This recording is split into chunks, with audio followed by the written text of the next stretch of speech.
Salutations, Marcos here. This is a message to all the listeners out there. There are links in the show notes for our Twitter, email, and even show notes. Any questions or ideas for the podcast can be sent via these links. Now, back to our regularly scheduled podcast.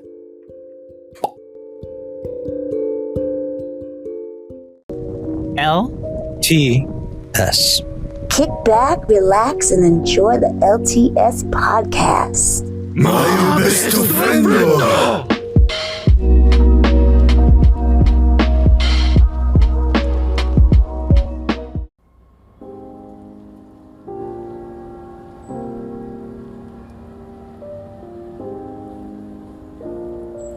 Hello there, hail and well met. This is Marcos Lopez coming to you straight from the internet. And welcome to Life Tech and Sundry Podcast. Remember, all these thoughts that we have on this podcast are our own and nobody else. So don't sue us. Thank you. And now for our guests. We got Sensei Alan on the line. Please introduce yourself, Alan. What's going on, everyone? Thank you again, Marcos, and our special guest for having me on tonight. I hope to have a great conversation with you guys. And of course, last but not least, Fanman Mike. Hello, everyone. How's it going? Glad to be back. Yes. So, how's everyone been? Beginning of October? Mid-October, obviously, technically. But, we're in the thick of it. 2021 October. Got any plans, anyone? Nothing yet right now. Nothing yet. Okay. What about you, Alan? Any plans? Any ideas? To be perfectly honest, yeah, there's plenty to do, plenty of things to see. You know, apple picking for those that like to venture outside, and perhaps having my birthday sometime. Towards the end of the month. So yeah, I'm looking forward to those things. Yes. Everyone's happy when there's a birthday in this month. Definitely. Thank you.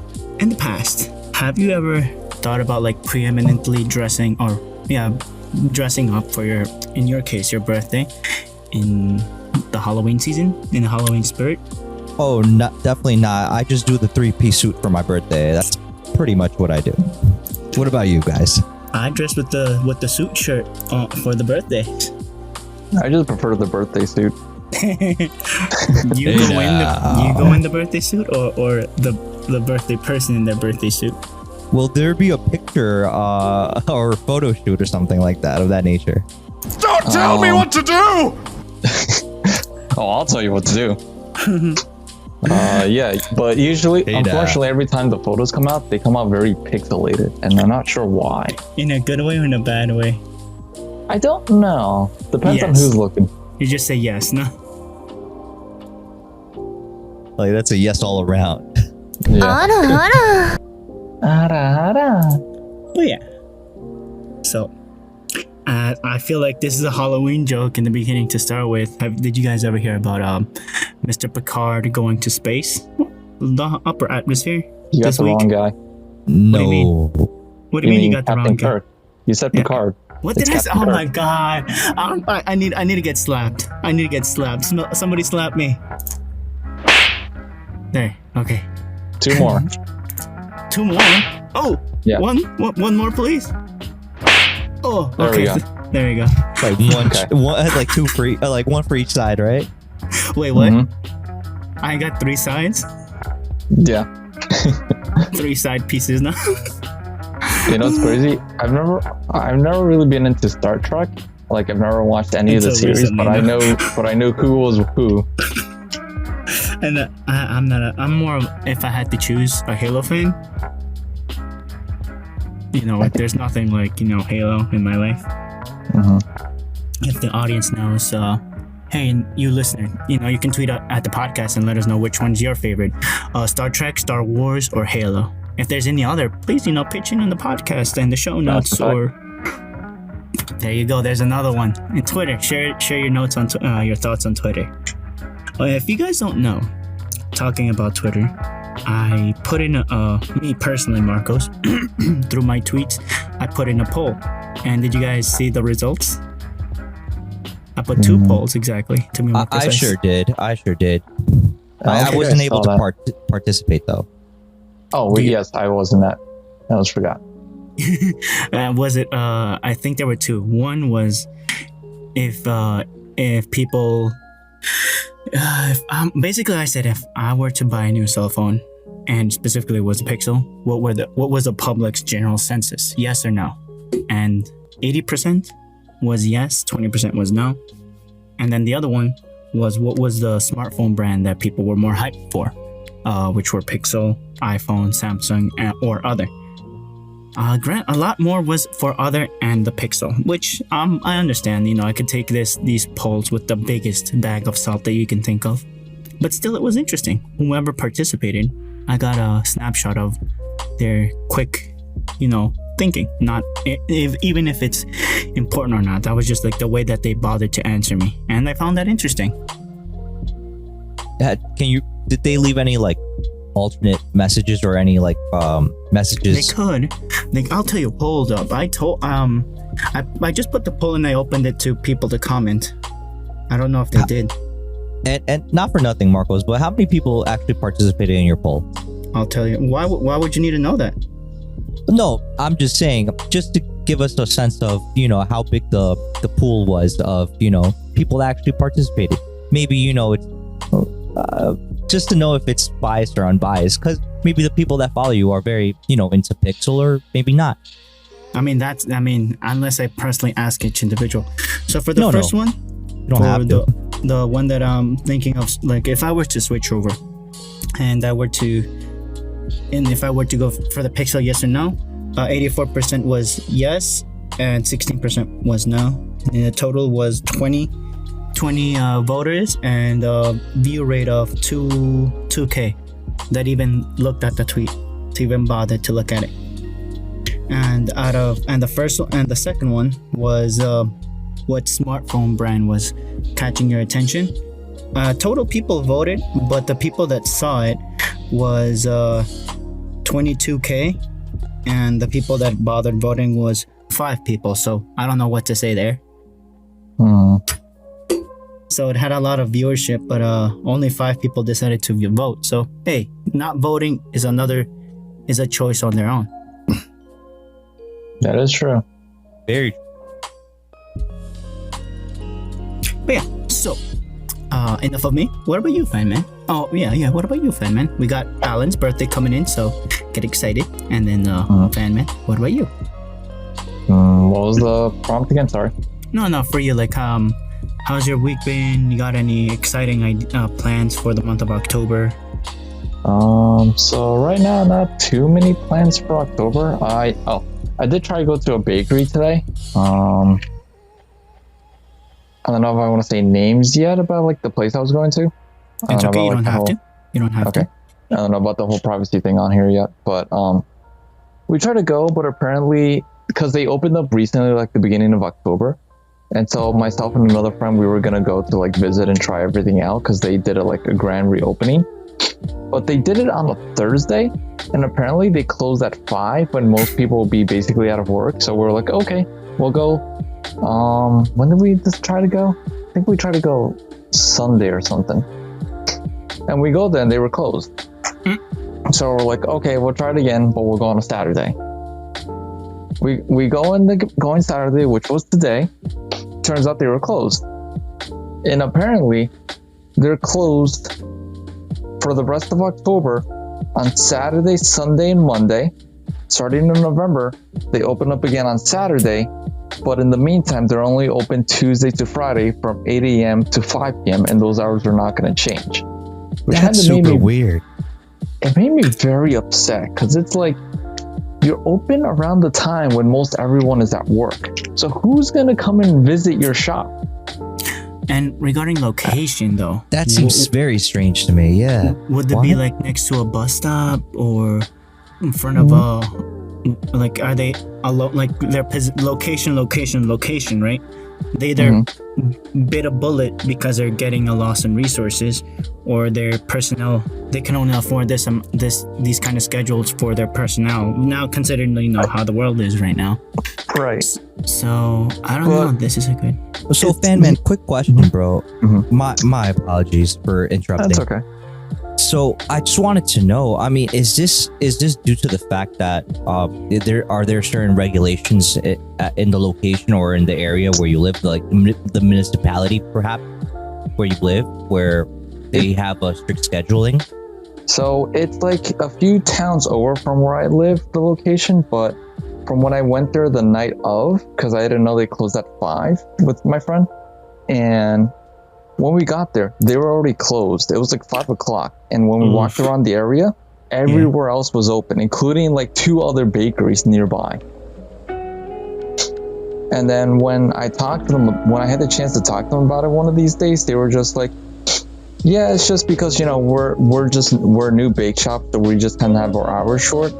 But then I was just like, okay, but like I didn't want to like argue with them or anything, because that's like what they decide they want to do. But it's just like in my head, it just didn't make sense, because it's like there's 2 other bakeries plus like 2 other ice cream shops in the area. They're open till like 8 or 9 p.m. And so everyone would go visit those places, but it's like this new bake shop. I get that they just open, but they're like closed most days, like most weekends, and they're open 8 to 5 on weekdays. And most everyone gets out of work like either 4 p.m. or 5 p.m. So really, who's gonna be able to come visit and eat your shop? There's like a very small target audience that would actually be able to go there. A lot of the times to be like stay at home parents with their kids. Right. That seems super strange to me. Yeah. It was like, it's like, I don't know whether like they're actually getting enough business right now, even though they just opened, that they can do that. Were there coupon blasts or something like that? No, nothing like that. They just did a grand opening. It's like for them to feel like they have the luxury to not open like on a full week. That just seems very strange to me, especially when it's a newer bakery that just opened in the area. Yeah. I mean, they're kind of like, it's not new. They're like, they did like a remodel and reopening kind of thing. But I guess they just have enough name brand in the area to be able to do that kind of thing. It's like their cupcakes and stuff just hit different. That's why they think they can do that, or what's going on? I don't know. And I was hoping to find out, but it's like they're almost losing like customers. Do they have a social media presence at all? They kind of do, because that's how I found out about them on social media. Did they post their schedule there? No, they didn't post any kind of schedule. So it's like if I didn't like call and ask, and I was just like one of those people came by to visit, and every time I came to visit and it was closed, I would be upset and never go back. Yeah. This is like a prime social media notification right there. Post your schedules there. Post your opening schedule. But again, I think a lot has to do because of the fact that, well, maybe the reopening, they're trying to be careful. But I mean, I think that's treading on on a dangerous, on a very thin sheet of ice, like at that point, because are you willing to give up the patronage from people around, or people that actually venture outside, or a couple of towns over to go to your bake shop and for it not to be open? That's very strange. What kind of what kind of demographic are they dealing with that they can, because it's their beginning, the grand opening, they don't have a demographic. They're trying to create a demographic to start with. Well, I mean, I think Fanman has painted like a sufficient type of scenario where we can, I guess, insert our own thoughts and ideas, suppositions, right. So I mean, for the most part, and I'll give you a quick example. There's a restaurant not too far away from where I live, and it provides like a IHOP-esque type of a feel and food and stuff like that. So the bulk of their of their business, and again, just to reiterate, right? They do a IHOP-esque type of service. So they're heavy on the breakfast, right? So the bulk of their business is in the morning. So after like 11, 12, they completely shut down. They don't stay open until later, right? So they only have that window of time from whatever it is, right? 9 maybe or 6. Yeah, probably to really just have everything open and do their thing. So to me, it's like, okay, so if that's the case, then I mean, maybe that would probably make sense for that type of restaurant to go about their scheduling that way. But I mean, I don't know if that would, lend itself to making money in that way. Again, I don't know how that particular business works, like 100%. But I mean, a bake shop, I can see it maybe opening up a little earlier and closing a little earlier, perhaps. But for it to just not open on certain days once it just got redone and they're trying to get their customers to come back, it's very strange. And again, using social media, the customer base is most likely gonna have them, maybe, like I'm saying, like at least 60%. But at that point, Google Maps is rendered useless. I mean, if you can't even, if you don't have a website, like as an example, right, to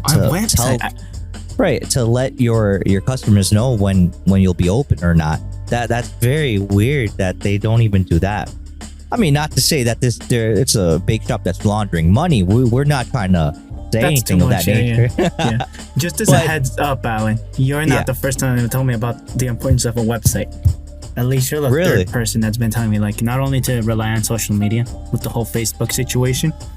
And I think I think that's a great point, but I think apps are like the new wave. I mean, yeah, you can buy your own domain and have a website, but nowadays I think it's so much easier just for companies to come up with their app. Maybe buy the domain and have a website as a a launch page or something like that, or something of that nature. You can create on like our phones, you and I, Alan. We can just create an like more or less an app on the short end for web addresses. Yeah, like a landing page. Yeah, you can definitely do something like that. I mean, but again, nowadays when you can QR code somebody's t-shirt because the technology is there for it, doesn't mean people are going to do it. I'm just saying the options exist. Ooh. Yeah, no, absolutely. I think that's very true. But I mean, good Lord. I mean, if it's necessary to have a person dressed up in a chicken outfit and dancing around to promote your business, do it. I mean, if you want customers to come through, just do it. Yeah, I mean, again, what are you guys' thoughts about that situation? Would you solely do everything online to try to get your presence out there, knowing that you need to at least be a little bit considerate of, you're not gonna expect your marketing, right? No, you don't expect people from Wisconsin to see the website, be like, oh my goodness, I need to go to this bake shop, unless you're world famous for something, right? Mm-hmm. Maybe like a Michelin restaurant, right? But if you go ahead. I was just gonna say, like, I mean, it depends also. Like, there are like certain like family restaurants or like diners or things like that like, because of how good they are, that they start gaining notoriety online. Like, if you look up like top 10 best burger joints in the US, you'll like see like they're like just family owned and they're not like chain restaurants. And it's like, because they got so popular and so many people talking about it, that they ended up getting put on a list, and they can like be like, hey, yeah, if you're ever like traveling the US and you decide to come to the state, come by where we are to try the best burger we have, or the best pizza, and so on and so forth. And low-key, I can see that. I can see that. With go ahead, Marcos. I'm sorry, bro. With those aren't they like sponsored or paid for ads on some occasions? I was gonna Yeah. I was gonna make a suggestion as well, because I mean, how skewed or how biased is that, magazine article that you can see on food and wine, or Savor, whatever the case is. Slice.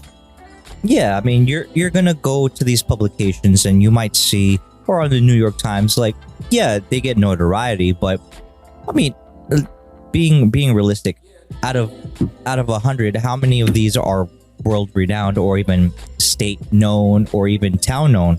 Maybe in the town, on a town level, you might say, We that's have a really, one, yeah. yeah, we have a really great bakery, and A sandwich shop. yeah, or sandwich, or whatever the case may be, a pizza place, Yeah. and you don't see the need to go 5 towns down in order for you to go get that good or service done. It's that word of mouth, man.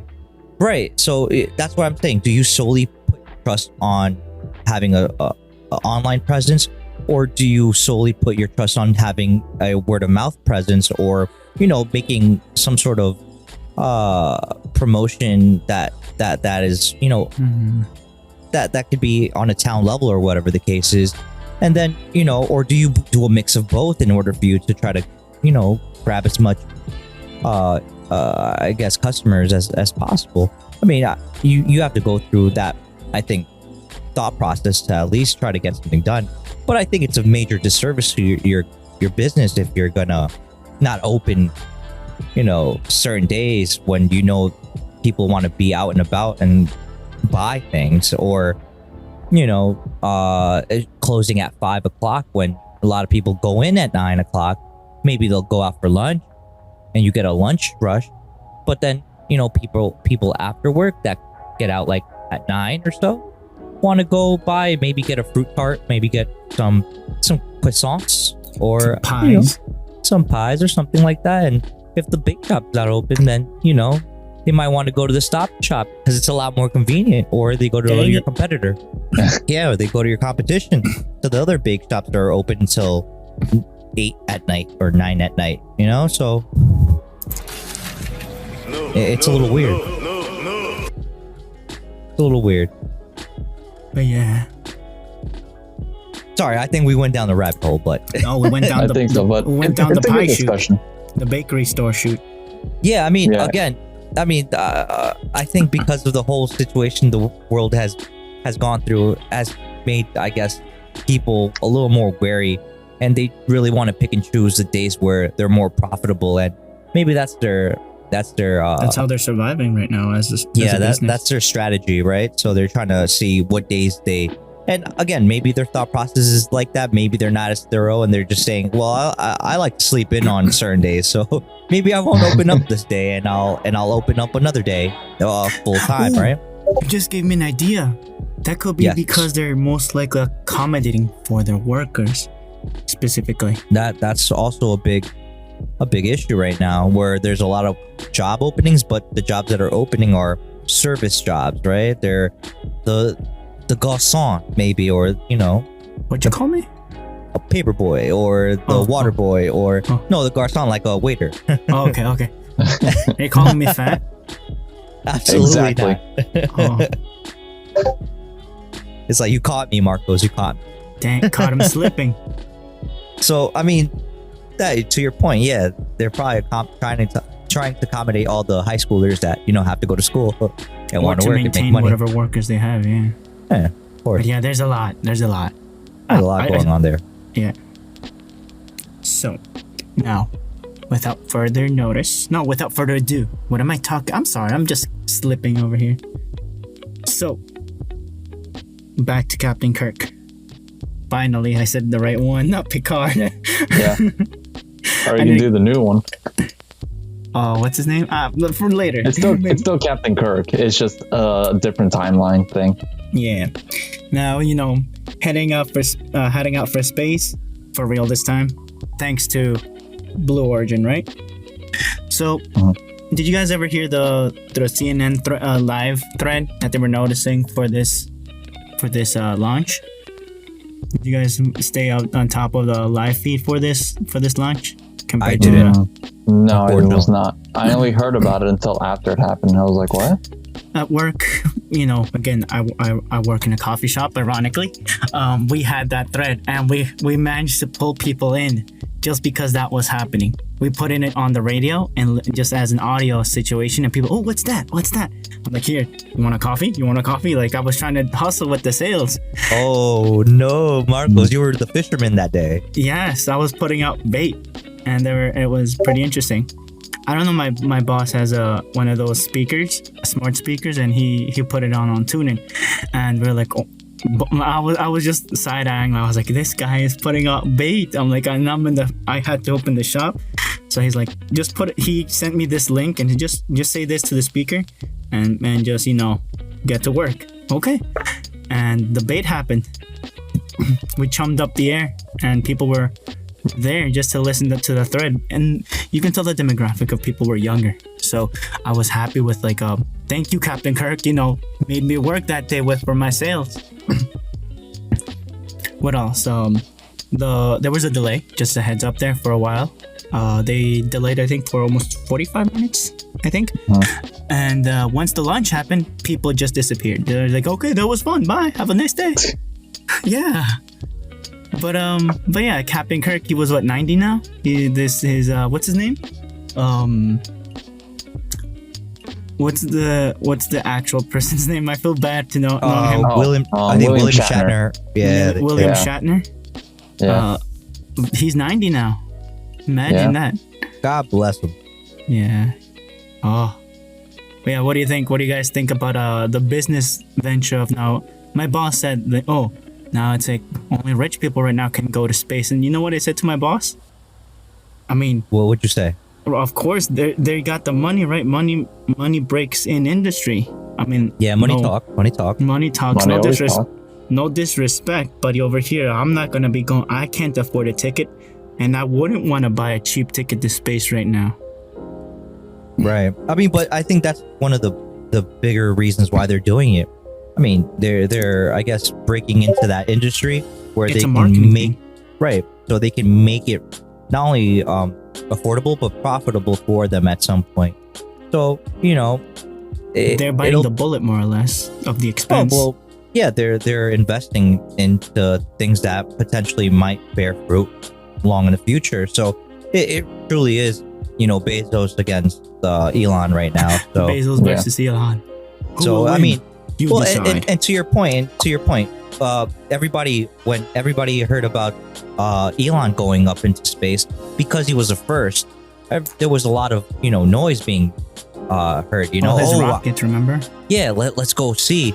And it doesn't have the same pull or the same allure when you're the second guy to do it. People usually think about Neil Armstrong when they think about moon landing and walking, and not necessarily the second guy or the third Model person T with the cars, remember that? or the fourth. Or even the guy that was with them but didn't get to walk on the moon because he had to make sure that they wouldn't get stranded up there. That the system was working. They wouldn't die. Yeah. Or the guy that went around the dark side of the moon.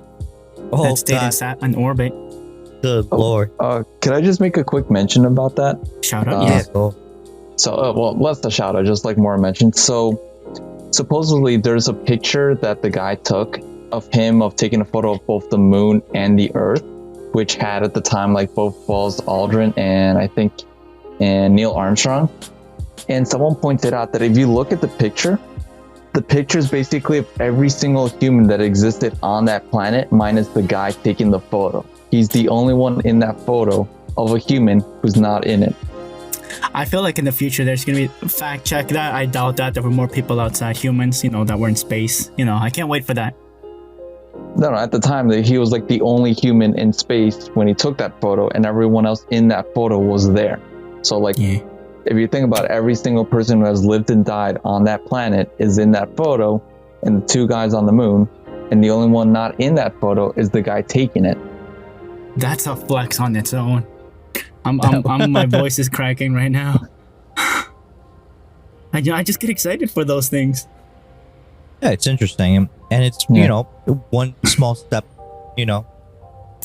for Mr. What is it? What was his name again? Buzz Aldrin. Oh no, that's the second guy, right? Oh damn! Neil Armstrong. Neil Armstrong? No, I know. I was being facetious. I know, yeah. Oh my god. And one giant leap for mankind. Yeah, can you imagine the Snapchat pictures eventually in the future of people taking a picture of themselves and the earth behind them? Yeah, I mean, again, this is. I would hope that there's a better, end to it as far as like, if they're gonna go there, they don't mess it up like they're trying to mess up the Earth right now. And it's orbiting. Not yet. Not yet. TBD. Again, yet. That's what scares at least me. Mess up something that doesn't need to get messed up. All right. Like enough problems here. Like Ghost in the Shell, or the movie, or Death Note, the movie. All those had an anime, and I don't know how you're relating that to anime. This brings me to the second point. I feel like we weren't done with the first one, but sure. Go for it then. Very true. Go for it then. Tell me more. So, I just wanted to bring up so there's a few different feelings I have with both Captain William Shatner going up to space, but also at the same time that it's being Blue Origin, because I have I understand Blue Origin is also trying to get to space, but I have some negative feelings toward them compared to what they've been doing, compared to what SpaceX has been. But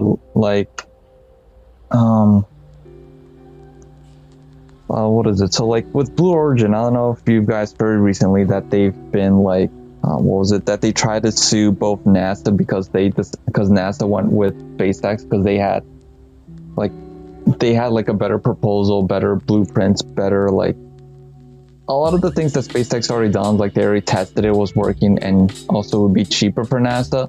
And because NASA went with them, Blue Origin was just what? How dare you choose them? You should have chosen us, so we could have gotten all that government money. So we're just gonna keep suing you for as long as possible until no one else can do anything, which kind of delayed NASA's next plan of going to the moon again.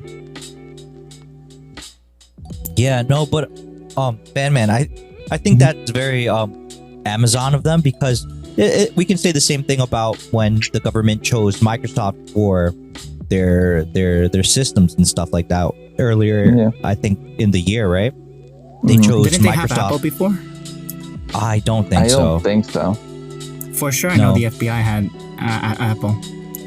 The only thing I do know is that that Microsoft was awarded the actual contract for government, and Amazon wasn't happy about it because they thought that their system was better, and the same spiel that they said about why they're getting upset that NASA favored Tesla over them. So again, I think it's in Amazon's nature for them to actually go on the defensive and try to fight for every scrap of government contract that they can grab, because it gives them not only leverage.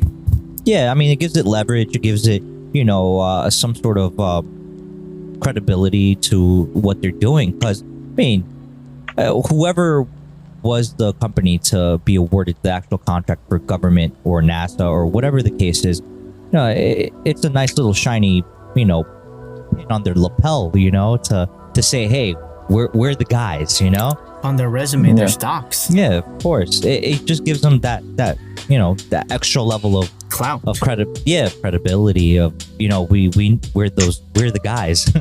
So I mean, it's nothing new, and I'm pretty sure that any other company that's a smaller company, that's not a Tesla, a Microsoft, or in this case an Amazon. Yeah, I mean, who else would they go to? Google. Yeah, you could say Google, but when's the last time you've seen Google make a spaceship or even attempt to make a spaceship? I think the only thing they've done for operating systems with even then, I think Google is still as far as analytics, they're great, but perhaps for security, what the package transfers, not so good probably. What the government needs isn't something that they were able to provide or hasn't been able to provide. That's why they don't have a dog in the fight. Yeah, true. Well, I mean, this is just me spitballing, but yeah, I don't see Google doing or going out of its way to try to compete in that arena. In those proposal races. Yeah. I mean, unless you think Microsoft is going to end up coming out with the Microsoft spaceship, which I don't see that happening anytime soon. Isn't that the wrong market though? Like Amazon has its fingers on many pies versus Microsoft has a full fist in one pie. I think they're very much staying in their lane, and the only people that are really running the show, as the head of the company, which is a Bezos or Elon, they're actually the ones calling the shots. That's why, they're very much in the public eye and they're doing what they need to do. Where, Bill Gates, Bill Gates stepped down from Microsoft. He's trying, right, and he's living, the good life, buying all the farmland in the world. Good life. Right. There you go. And then, Google's CEO is, like the other companies, fighting Congress about if they're a monopoly or not. It's fighting against Amazon too for Twitch and all those things, the entertainment industry in a sense. I'm not privy to that. I'm not sure it's what they were fighting about. For viewership, more or less, like with Twitch versus YouTube. Well, I mean, Google has a stronghold on it because everybody, I think, innately uses YouTube over Twitch. If you're on an Android device, yeah. Well, not even on the Android devices. Google pays a hefty price to have Google as not the operating service, but the search in all Apple devices. And weren't they supposed to launch their own search engine or something like that not too long ago? I mean, I don't know if Safari is up there in the things that you think about when you want to look for search or use for search engines. Safari is just like the default for like all web Apple browser. products. Yeah. Well, like more often than not, what I see people do.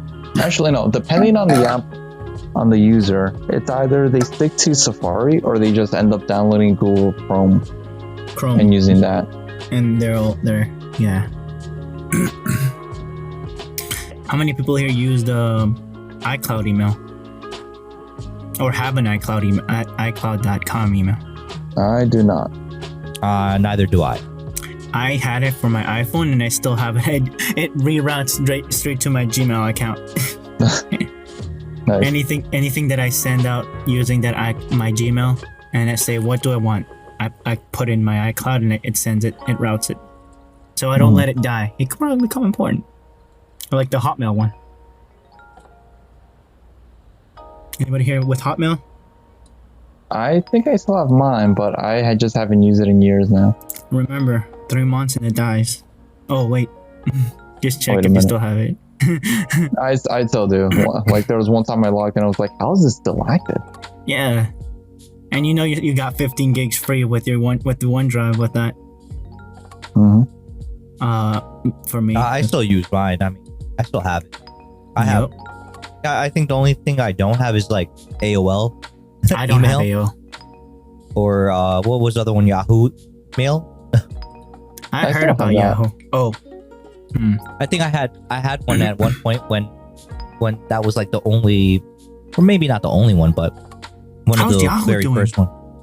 I think it was bought up, sold, and then BlackBerry? I think it got split up, and then I think part of it became like a finance type of finance search engine, I think, or just financial analytics or whatever. And then the other part was, I think, sold to a Japanese company. Let's see. Let me ask Let me ask my assistant over here on my left. Hey. Yes, Hey please do. Siri. Sorry, I don't understand. Hey. Very good, sir. Sorry, I don't understand. It doesn't know. What should I ask her? And perhaps you might want to ask it in Japanese Nah. or some other language. Hey. Arigato gozaimasu. Yes. Just thank you very much. Yes, all of that. It doesn't now. Hey, what's the news with Yahoo? Sorry, I didn't find any updates on Yahoo. Ooh. Damn. Ooh. Maybe you would like to try the bio on Yahoo. Bio for Yahoo. According to Wikipedia, Yahoo started at Stanford University. It was founded in January 1994 by Jerry Yang and David Philo, who were electrical engineering graduate students when they created a website named Jerry and David's Guide to the World Wide Web. What'd you guys think? 94, man, 94. I mean, Damn. it's no Ask Jeeves, but you know, it's Oh, let alright. me ask that. Hey, go.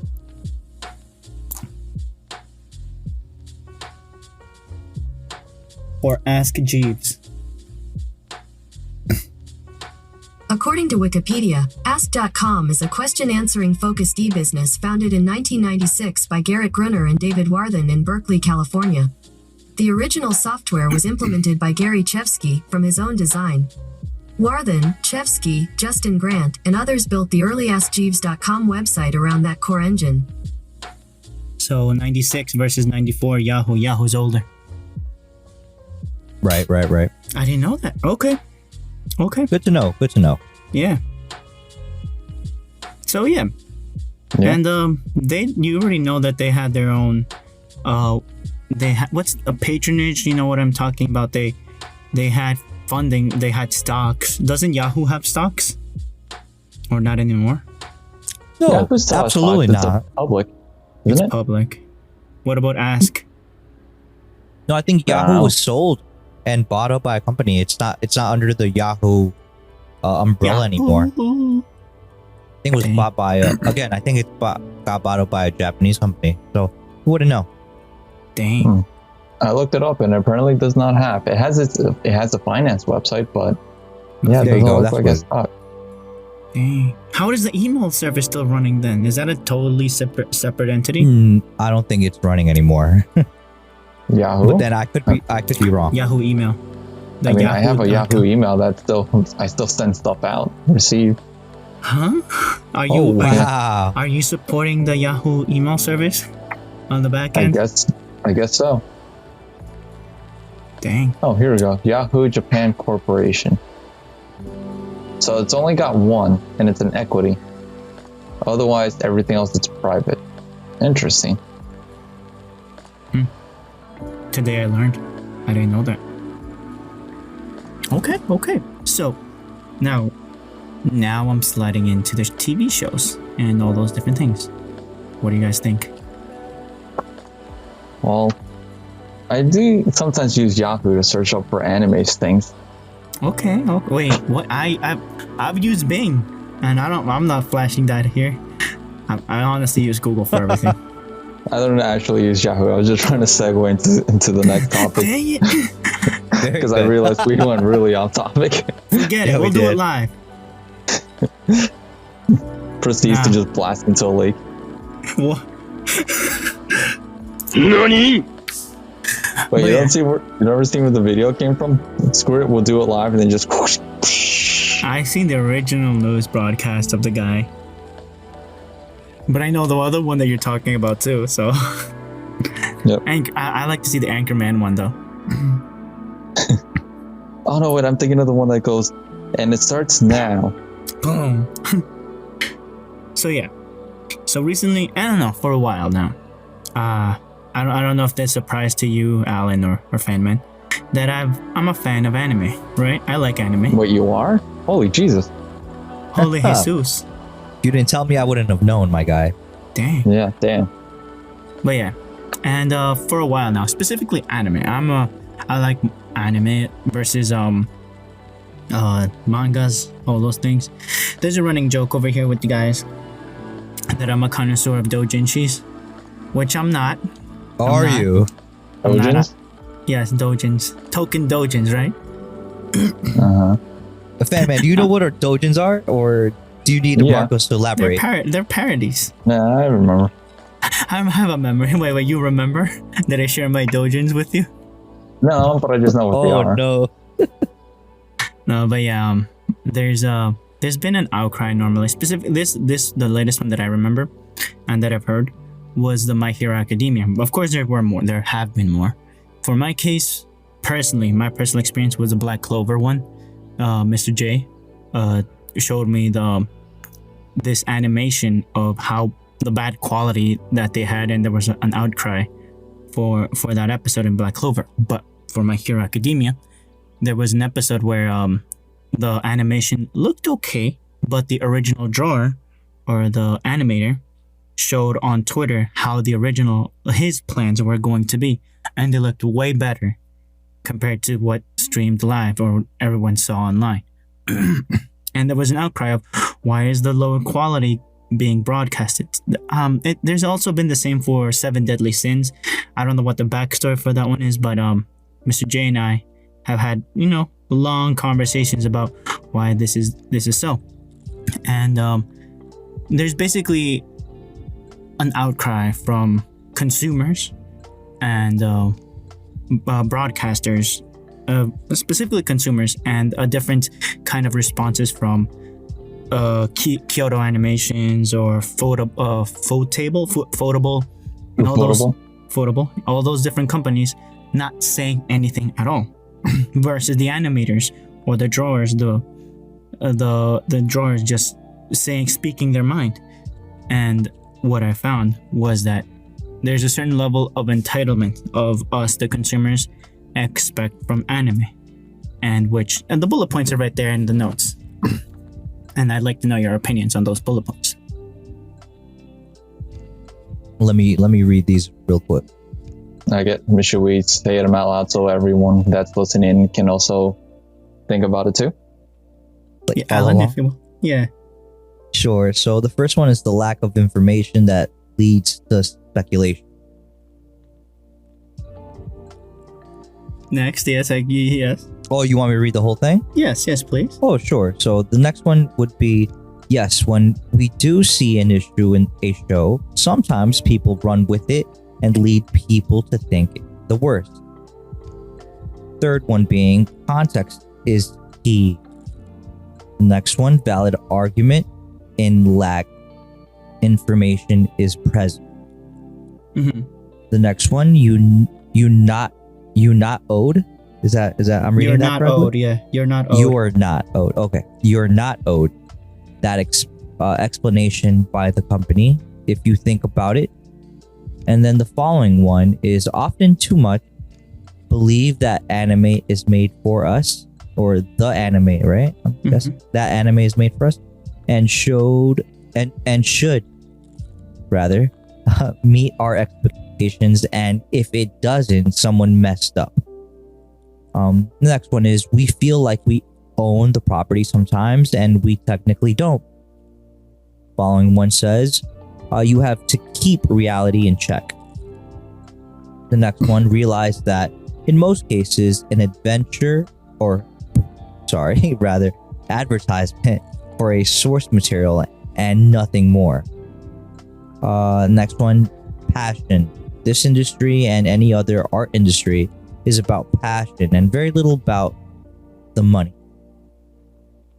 And the last one says, if you're not top dog in an industry of art, you're not paid squat. Okay. So do you want to go one by one, Marcos, or do you want us to give you like a summarize of all of them? So I'll go for the first one, and each one specifically the first one. Okay. The first one, yeah. Oh, okay. Would you like to go first, Fan Man or Marcos? I'll give it to Fanman. If you're okay, comfortable, Fanman, I'll go for the second one if you want. I'm just trying to see like which one would I be able to speak more of. I feel like okay, yes, you choose which one. The bottom, I think, like the second half. Oh, I see. Go for it. Yes. Which one would you like to say? Oh, me? Oh, yes. I think the one I want to talk about. So there's like two I do want to talk about. One is that you're not top dog. Go for it. And then anime's advertisement. Okay. Yeah, go for those. Yeah. Okay, so I'll speak about the anime's advertisement is kind of like a true thing that happens a lot, because what usually happens is that so for most people who might not know about how the anime and manga industry work is when a manga is, when it comes out and everything, when people buy, like the issue or like the volume, most of that money goes straight to the creator of the manga. And so when they end up deciding to do an anime adaptation, usually the way it goes, the contracts are made for most often is that the company ends up buying out the rights of the manga. So more often than not, the anime company is going to have most of the revenue that comes out from the anime that they produce that follows the manga. And the creator usually gets very little of it. Sometimes they get paid up front for that contract. Sometimes, depending on how much power they have, like if the manga is doing really well, they might be able to negotiate a bit to, like, say, get some revenue of it. But more often than not is that, the anime ends up getting money. They make a season. Depending on how popular it is, through either both ratings and Blu-ray sales, they either end up making a second season or not. But more often than not, those animes are usually produced so that way there's more sales for the manga. So that way, if the manga gets more sales in volumes, then that means the creator will keep writing more of the story, which in turn allows the company to be able to make more seasons, to be able to sell more Blu-rays. One example, if you think about it, is Attack on Titan. When it first came out in the manga, not many people probably knew about it. But then when the first season of the anime came out, I'm sure everyone saw how fast that exploded in popularity. And because of that, it allowed the author to keep going with his manga story because people were buying up for more. It's like, I want to know what's happening more. I'm going to read more manga.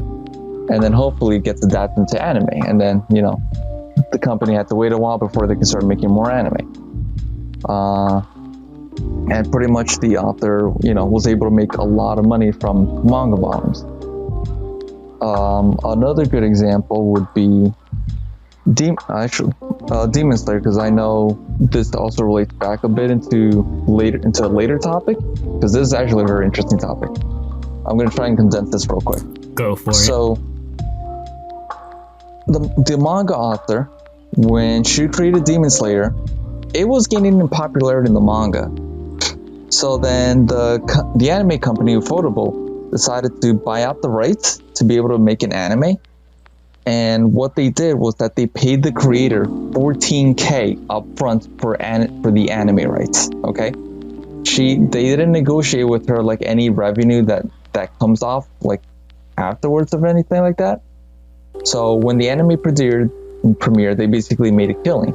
And then they also ended up making the movie, which I'm sure a lot of people heard, is basically almost like it's in the top 5 most earned money in the box office, which basically just defeated a lot of other like movies like throughout all time. And it was like Spirited Away and all those movies, it was like the most profitable anime movie to come out recently.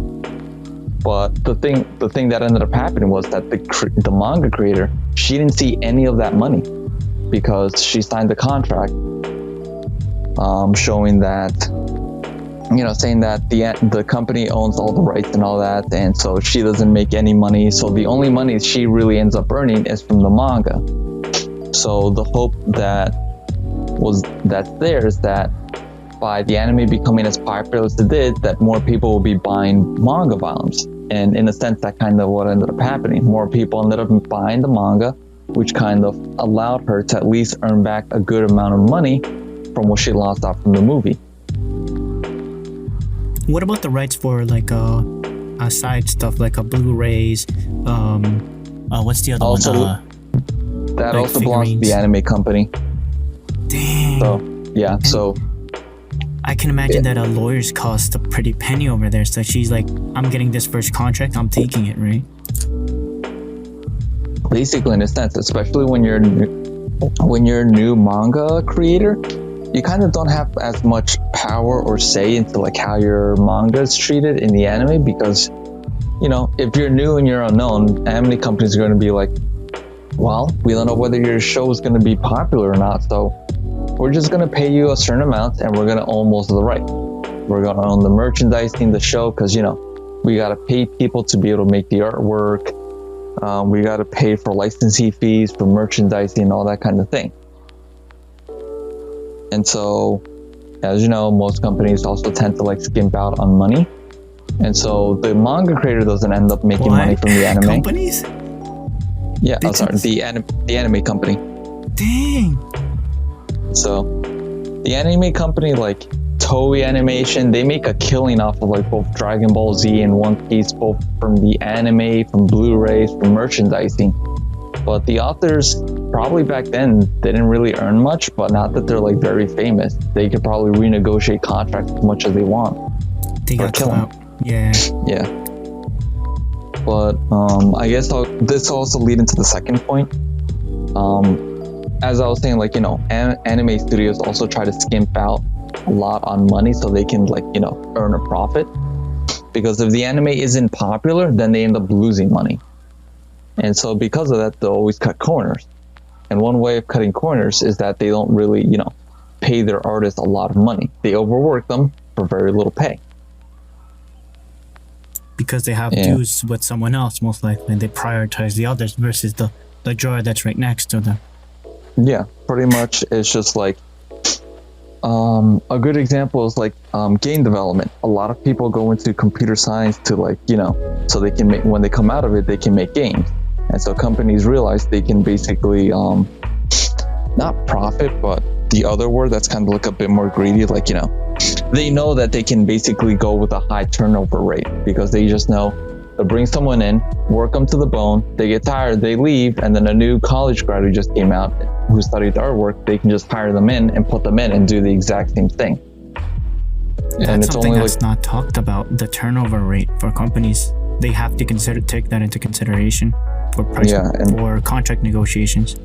And if you really want to think about it, how many Japanese artists or animators can you really like name off the top of your head that you can go like, oh yeah, I know this person? But when you really look at it, the anime industry has a lot of artists, keyframers, people color in artwork and all that. How many of them do you know? Not that many, unfortunately.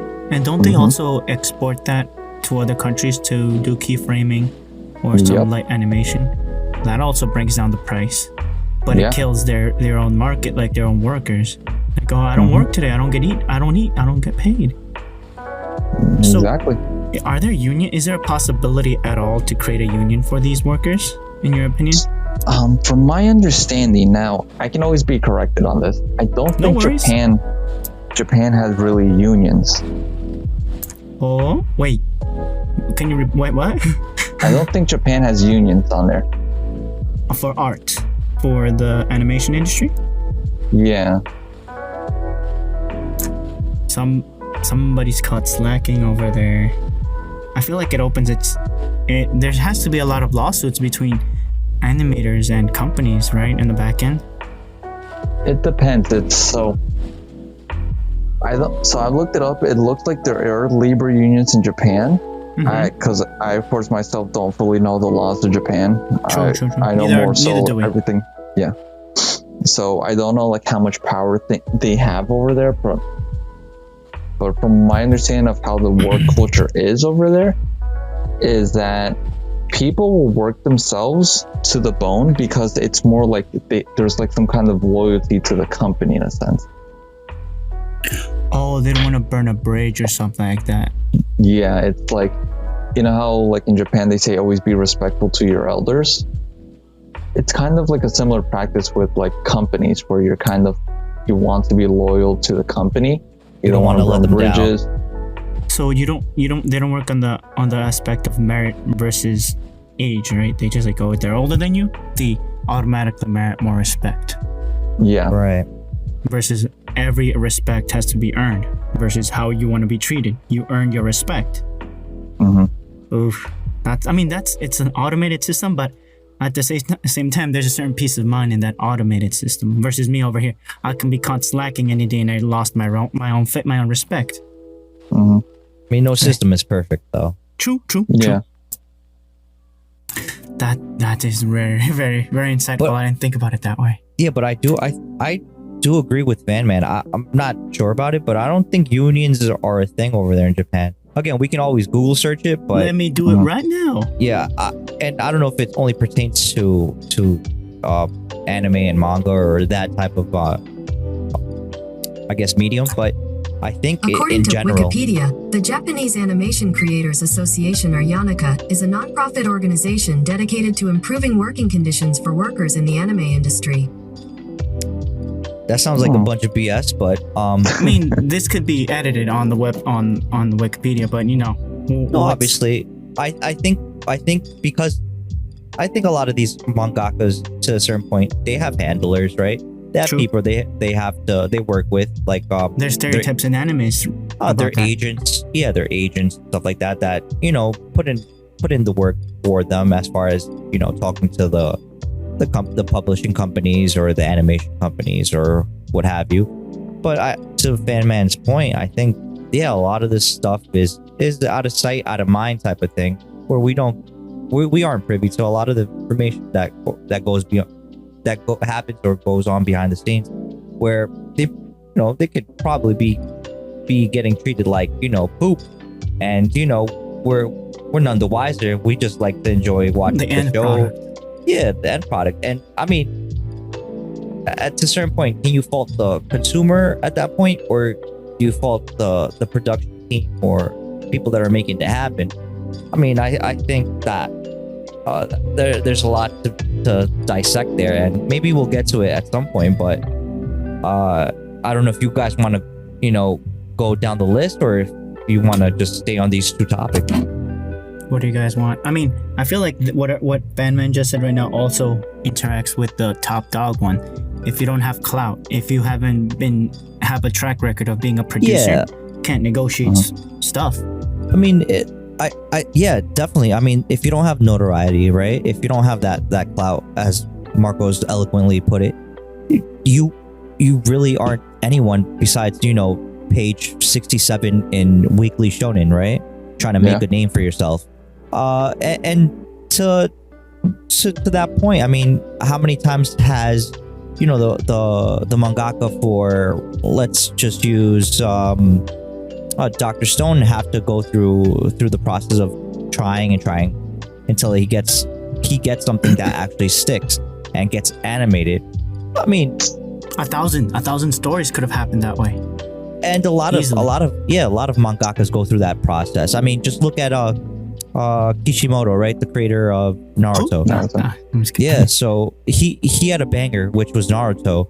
After Naruto, he started Boruto. Plus, obviously, he didn't pen it himself, nor did he, do the heavy lifting. He just, gave key notes to the people that are handling it.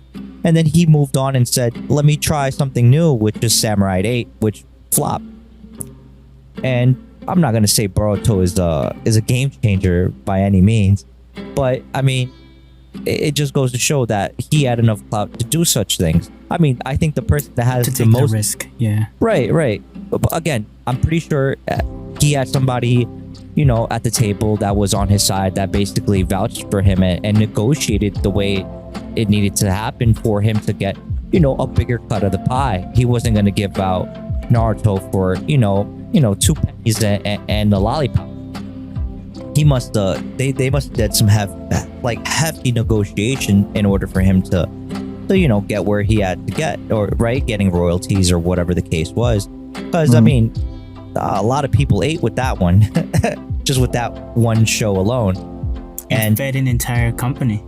Right, it keeps feeding an entire company. When it's considered one of the big three of, like, I guess you can say, modern time at some point, right? Early 2000s. Yeah, a lot of people grew up with that one. Where I see Kishimoto in the same vein as the creator of Bleach, right? Coming soon, soon, everyone.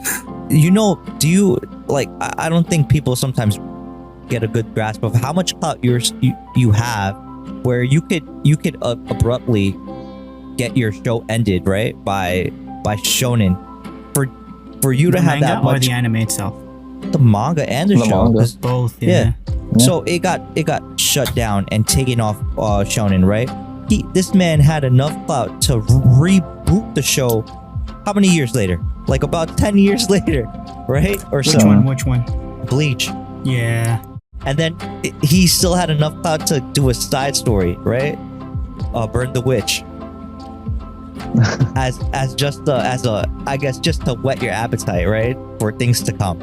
And I mean, this man relentless, and he's been known to have problems with the people that he's worked with before because he doesn't like to compromise. That's one of the things he doesn't do. Where perhaps other people, and I'm not going to mention names because I don't know who really compromised here, right? Could have been Kishimoto, could it have been, you know, Ichiro Oda, yeah, right? Or Masahiro, you know, whoever it was, right? You know, the creator of Fairy Tail, you know. Don't get me started with Fairy Tail. Right?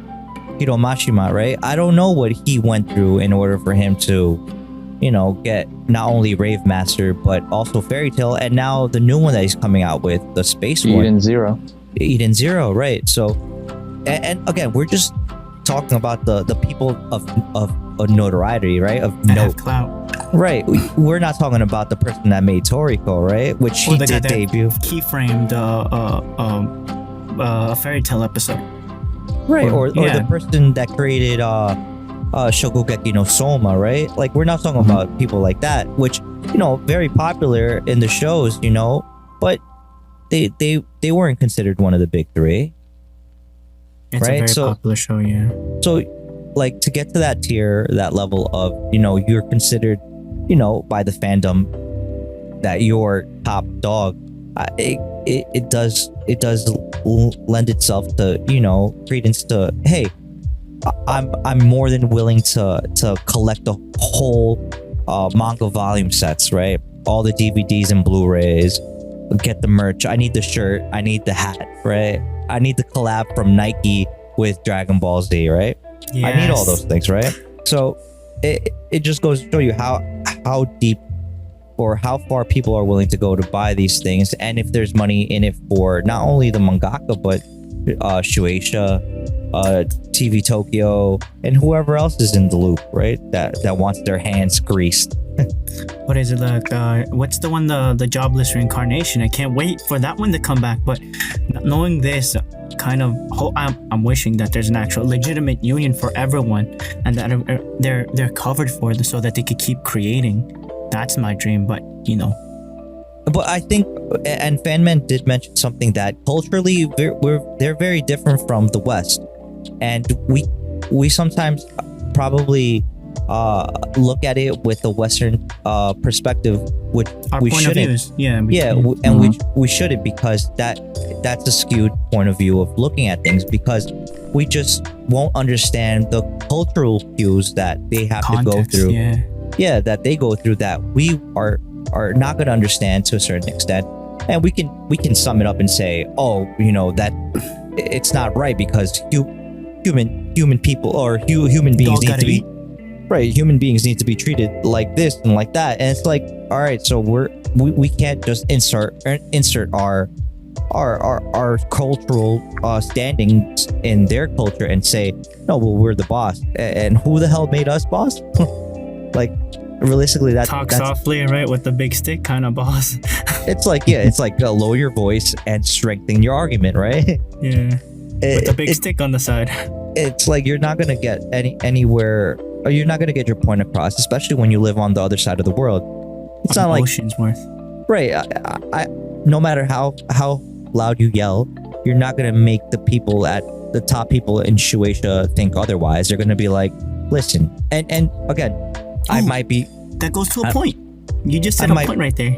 Right, I might be wrong, but as far as I know, we're not owed an explanation. No, obviously, we're not owed an explanation, but at the same time, we think about it this way. As far as I'm aware, you know, manga and anime was strictly made for consumption inside the country of Japan, right? Just that we enjoy it is totally our own. Originally speaking. Yeah. Right? It was made by and made for Japanese only.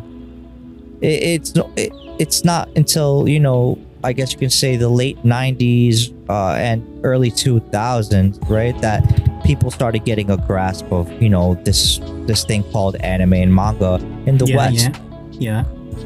And to be perfectly frank, it's like, listen, think of us as the cherry on top. They're the bulk of the money and, the bulk of everything everything that they want to make money wise is predominantly made in Japan because it was made for them.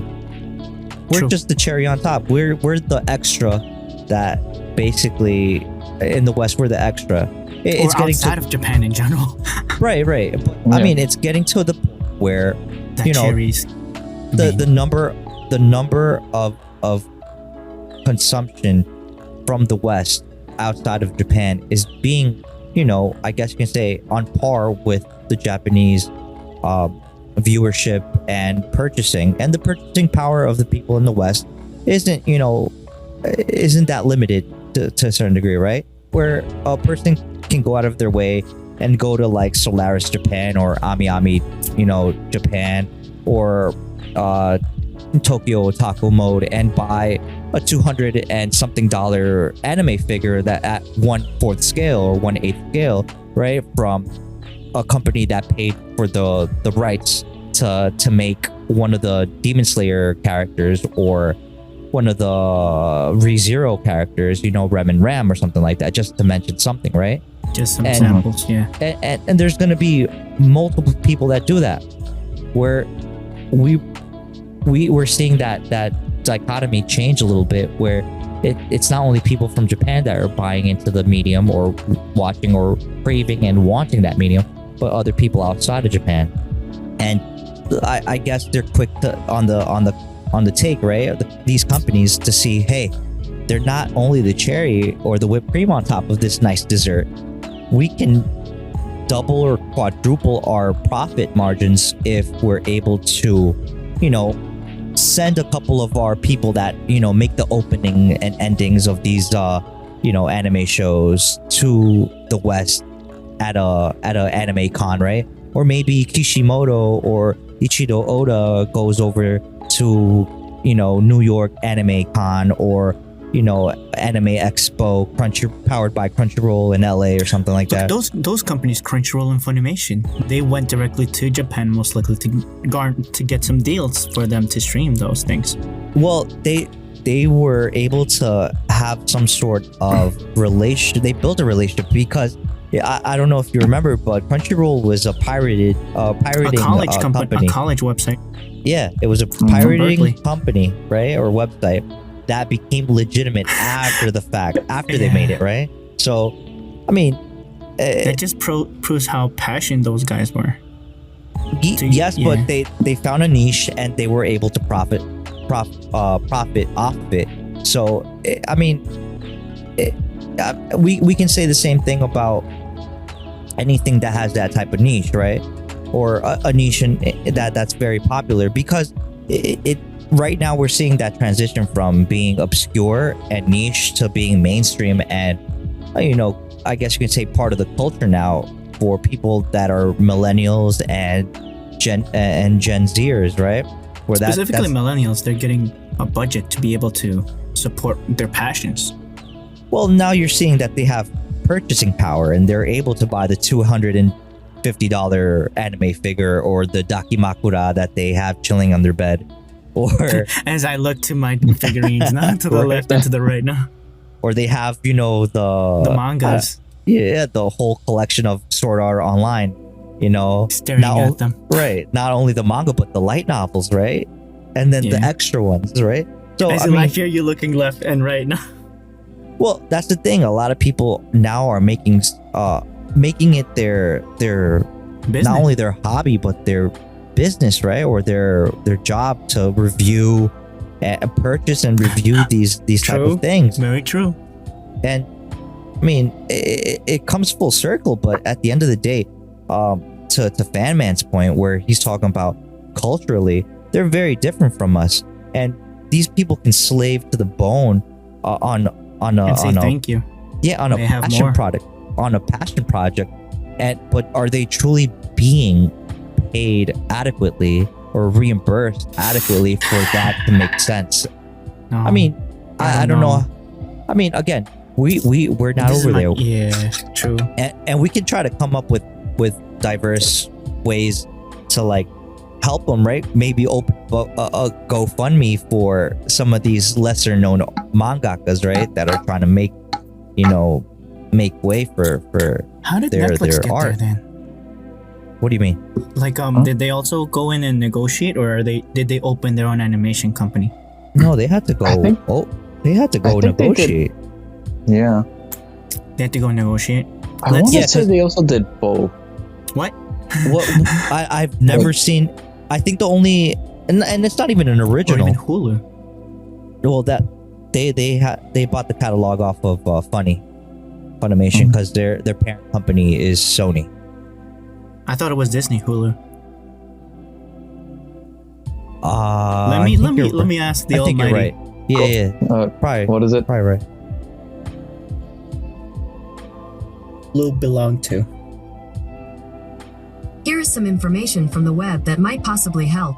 According to Wikipedia, Hulu is a streaming platform owned by Disney and Comcast's NBC Disney. Universal. Okay. Mm. Okay.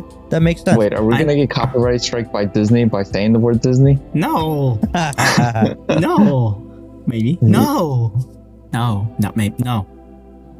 Cruz, No, Cruz, but- be gone. No, but okay.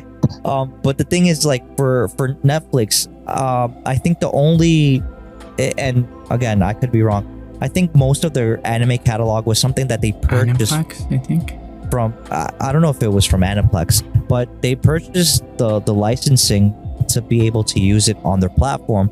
But as far as them investing money on an anime, besides Seven Deadly Sins, I think, I think it was Kaminari, I think they also did.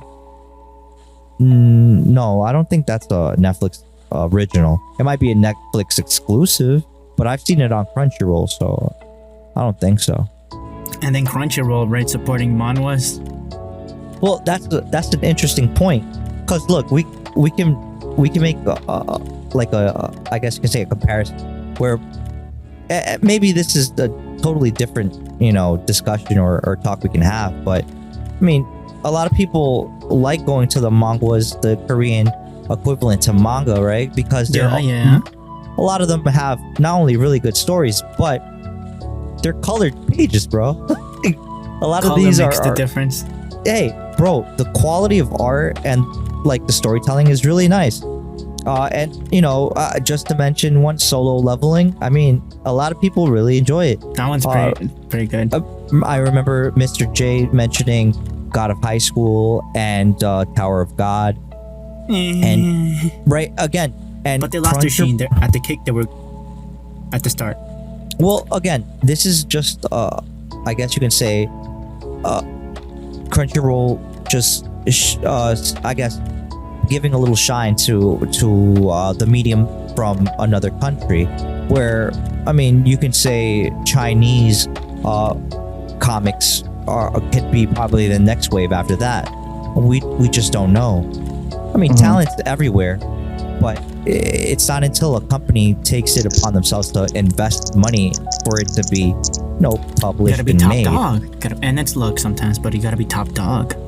Right, I mean that all helps. Yeah, sorry, fan. Yes, Go ahead. yes. I just thought of something. I just had a good experiment idea. We can probably talk a little bit about now, and also for the viewers watching at home. Here's two things I want you to think about. How many times do you get recommended a manga, and how many times do you get recommended an anime? And then you can probably start to see what tends to give more. On what medium recommended? On what mediums?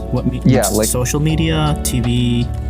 just in emails. general, like if you're like talking with friends, or if you're like looking online, or like you're discussing with people, like You're asking for a how poll? often, like just in general, like it's a Oh. discussion of like how like what gives more, like what has more I guess I don't want to say profit, just like just how this industry works. Like I guess it like goes back to the previous topic that animates the advertisement for the manga. It's like how many times do you get recommended an anime compared to a manga? And usually, more often than not, you get recommended an anime. And then when you're hooked on that anime, Yep. depending how you go, you kind of end up start checking out the manga. And it's less often that you get recommended a manga to like actually go in and read it.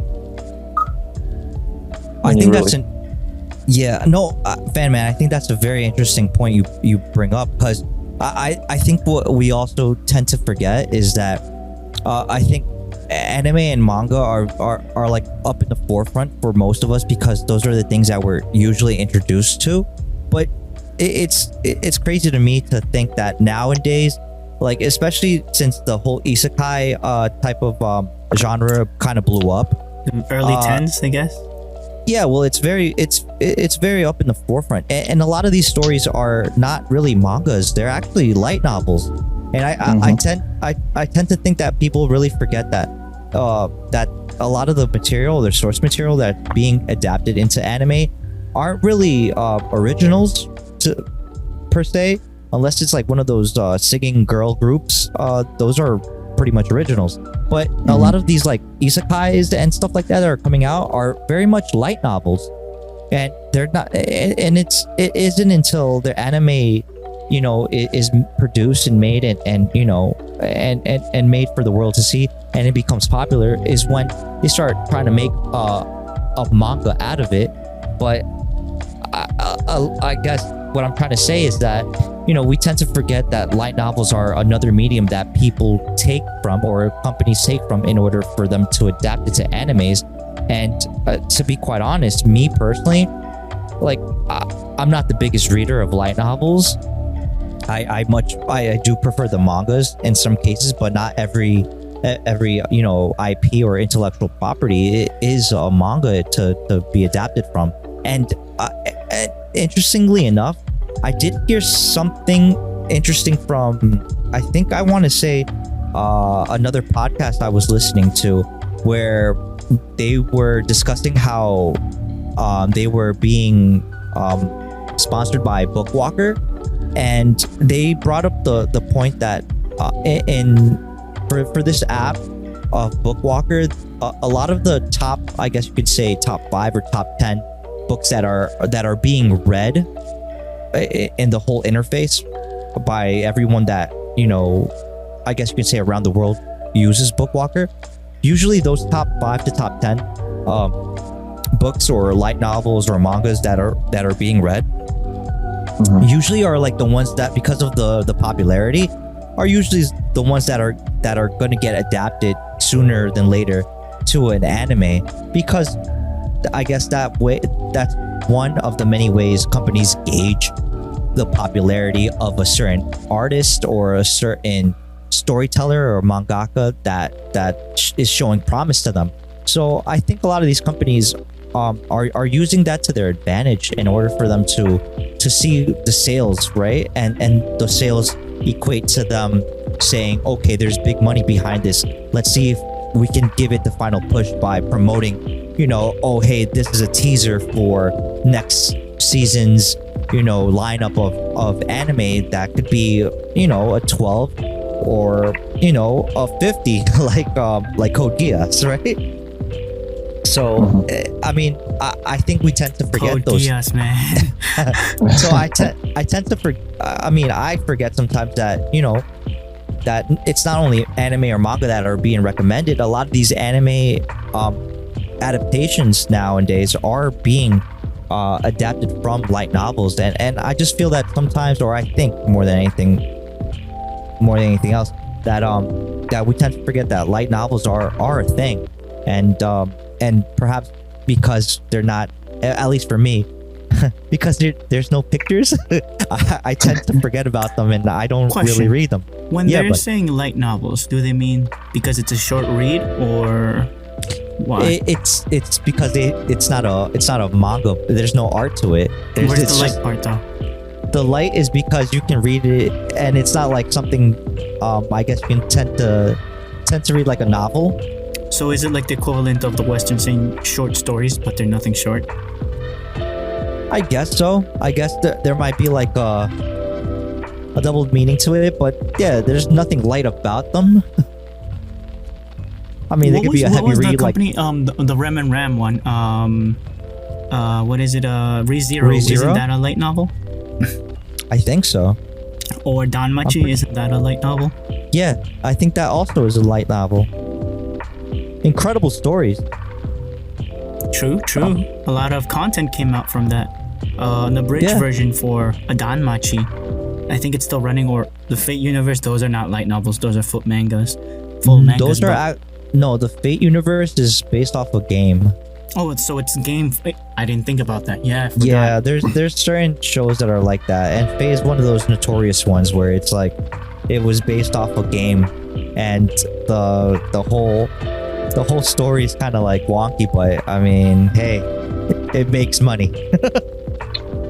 Still does to this day. Yeah, it's printing tendies. That's all I got. That's all I know. Tendies, you say? Yeah, no, but that's great points. Like, yeah, no, but I think Fanman has a point though. Like, He just I created think, content for a Twitter poll. yeah, because I mean, truly, when you are recommended a anime or a manga or what have you, you tend to look at it, and if it's one of those mainstream things, you might take a look, or you might second guess and be like, maybe some other time. And maybe you stumble onto something and you're like, oh, what? This is fire. Check it. Like, What do you recommend it more? May that be through friend groups, social medias, or other mediums. I don't have any friends. Manga, anime, light novels, or other. That's going to be on the poll. Thank you, fan man. No problem. As he's typing right now. It's like fan blast. Oh. Yeah, but no, it is a good topic because like I just thought of it. I was like, I realized more people recommend me animes than manga. And I don't mind sometimes reading manga if it's like good, because like every once in a while I'll like read a manga. Like I read Rave, I've read Fairy Tail for a while, Dragon Ball Super back when it was coming out, Naruto, One Piece, I still read that, Berserk. Oh, Berserk, my god. Yeah. What was the other show that I read? Wait, what? My What? Dende. Oh. Please put that away. There's children. Yes. This is a family-friendly show. Yes. So, I feel like that covered a lot of the points again, because companies don't owe us an explanation. They have their own dues to keep with other services, not just to us. Us, the viewers, are allowed minority, unfortunately for them, in the sense of what is their level of importance, because they have contracts to keep. They have don't they have like also television spots that they already paid for? Yes, they do. So The slots, actually, right? okay. I feel like this topic in itself should have been its own podcast, honestly. Because like there's like a lot more topics I could talk on this. One good example of this is The show is yours, fan man. Go for it. okay. So one very good example of this is One Piece. I'm sure for now it's One Piece. Hey. Anyway, so when Toei first came out with One Piece, they kind of like bought out a time slot that it's supposed to always come out. And so, there's two things about this. So the reason so Toei bought like a time slot for One Piece, which is like, I think it's early in the morning, which is like when most of the kids tend to watch it. And so because of its time slot, it can't really get like depict too much violence, because in Japan they're more anti-violence compared to here, where they're like, you can let your like 12-year-old kid watch a horror movie or something where people are just getting murdered, while there it's like your kid, the most they can watch is someone getting punched really hard. And so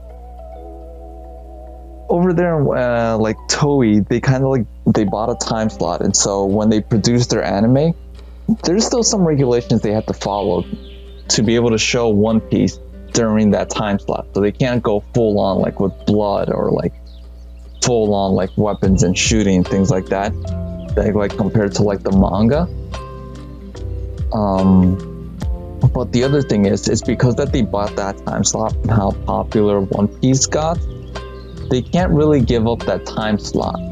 And so there's that whole issue of where it's like, when the anime starts catching up with the manga, they start having to create filler episodes, or they have to start extending Bleach a is chapter. infamous.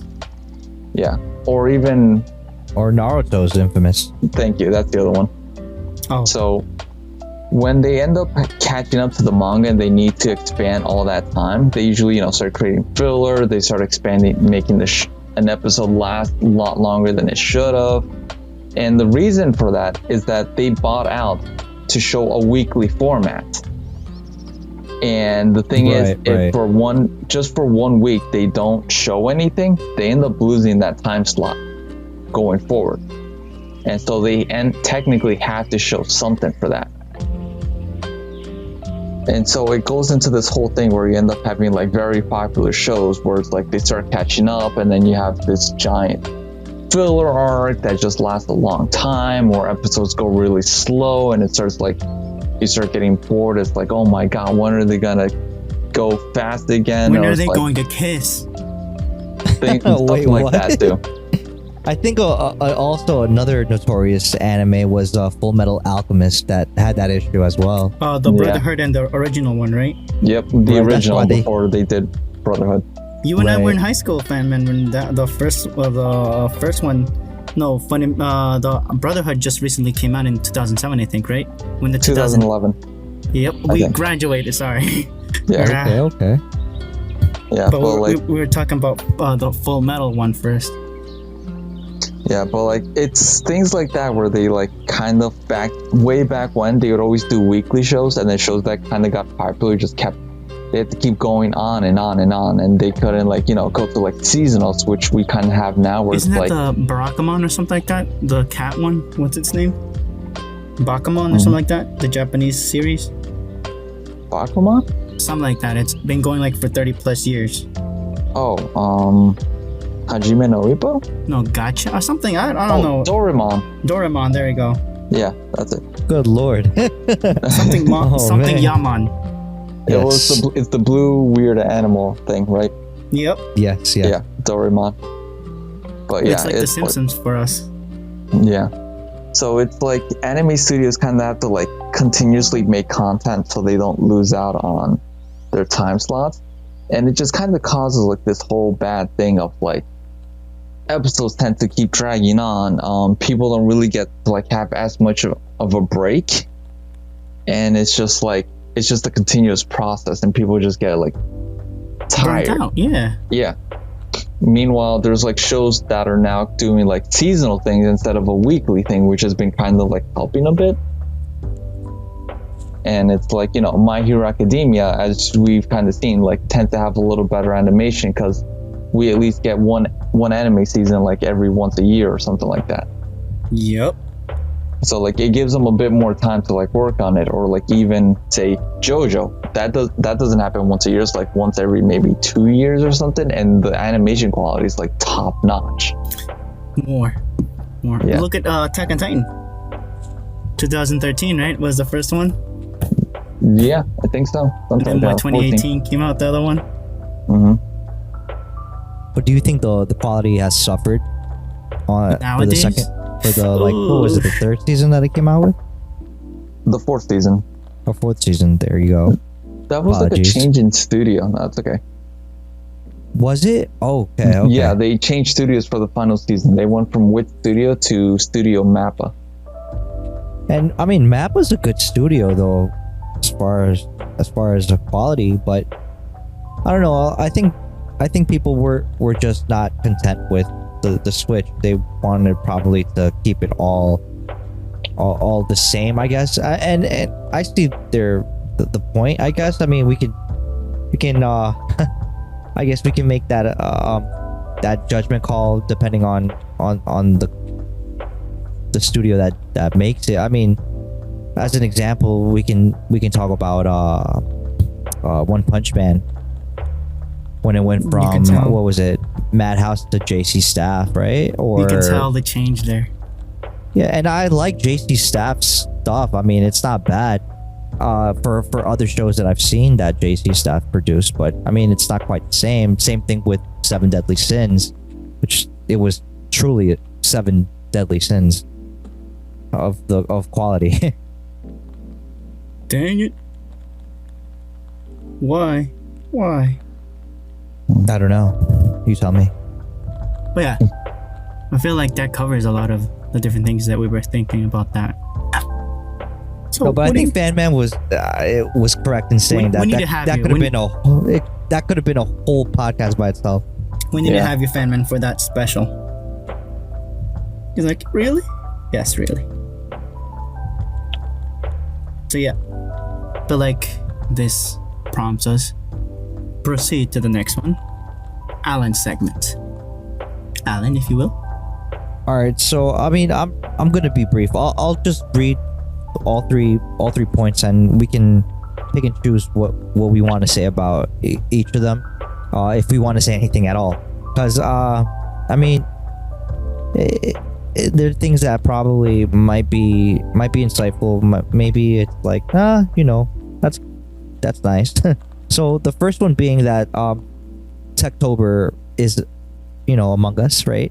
So there's 3 events that are happening during the month of October this year. So Apple's Unleashed event, Samsung's Unpack Part 2 event, and the announcement and event for the Google 6 event, right?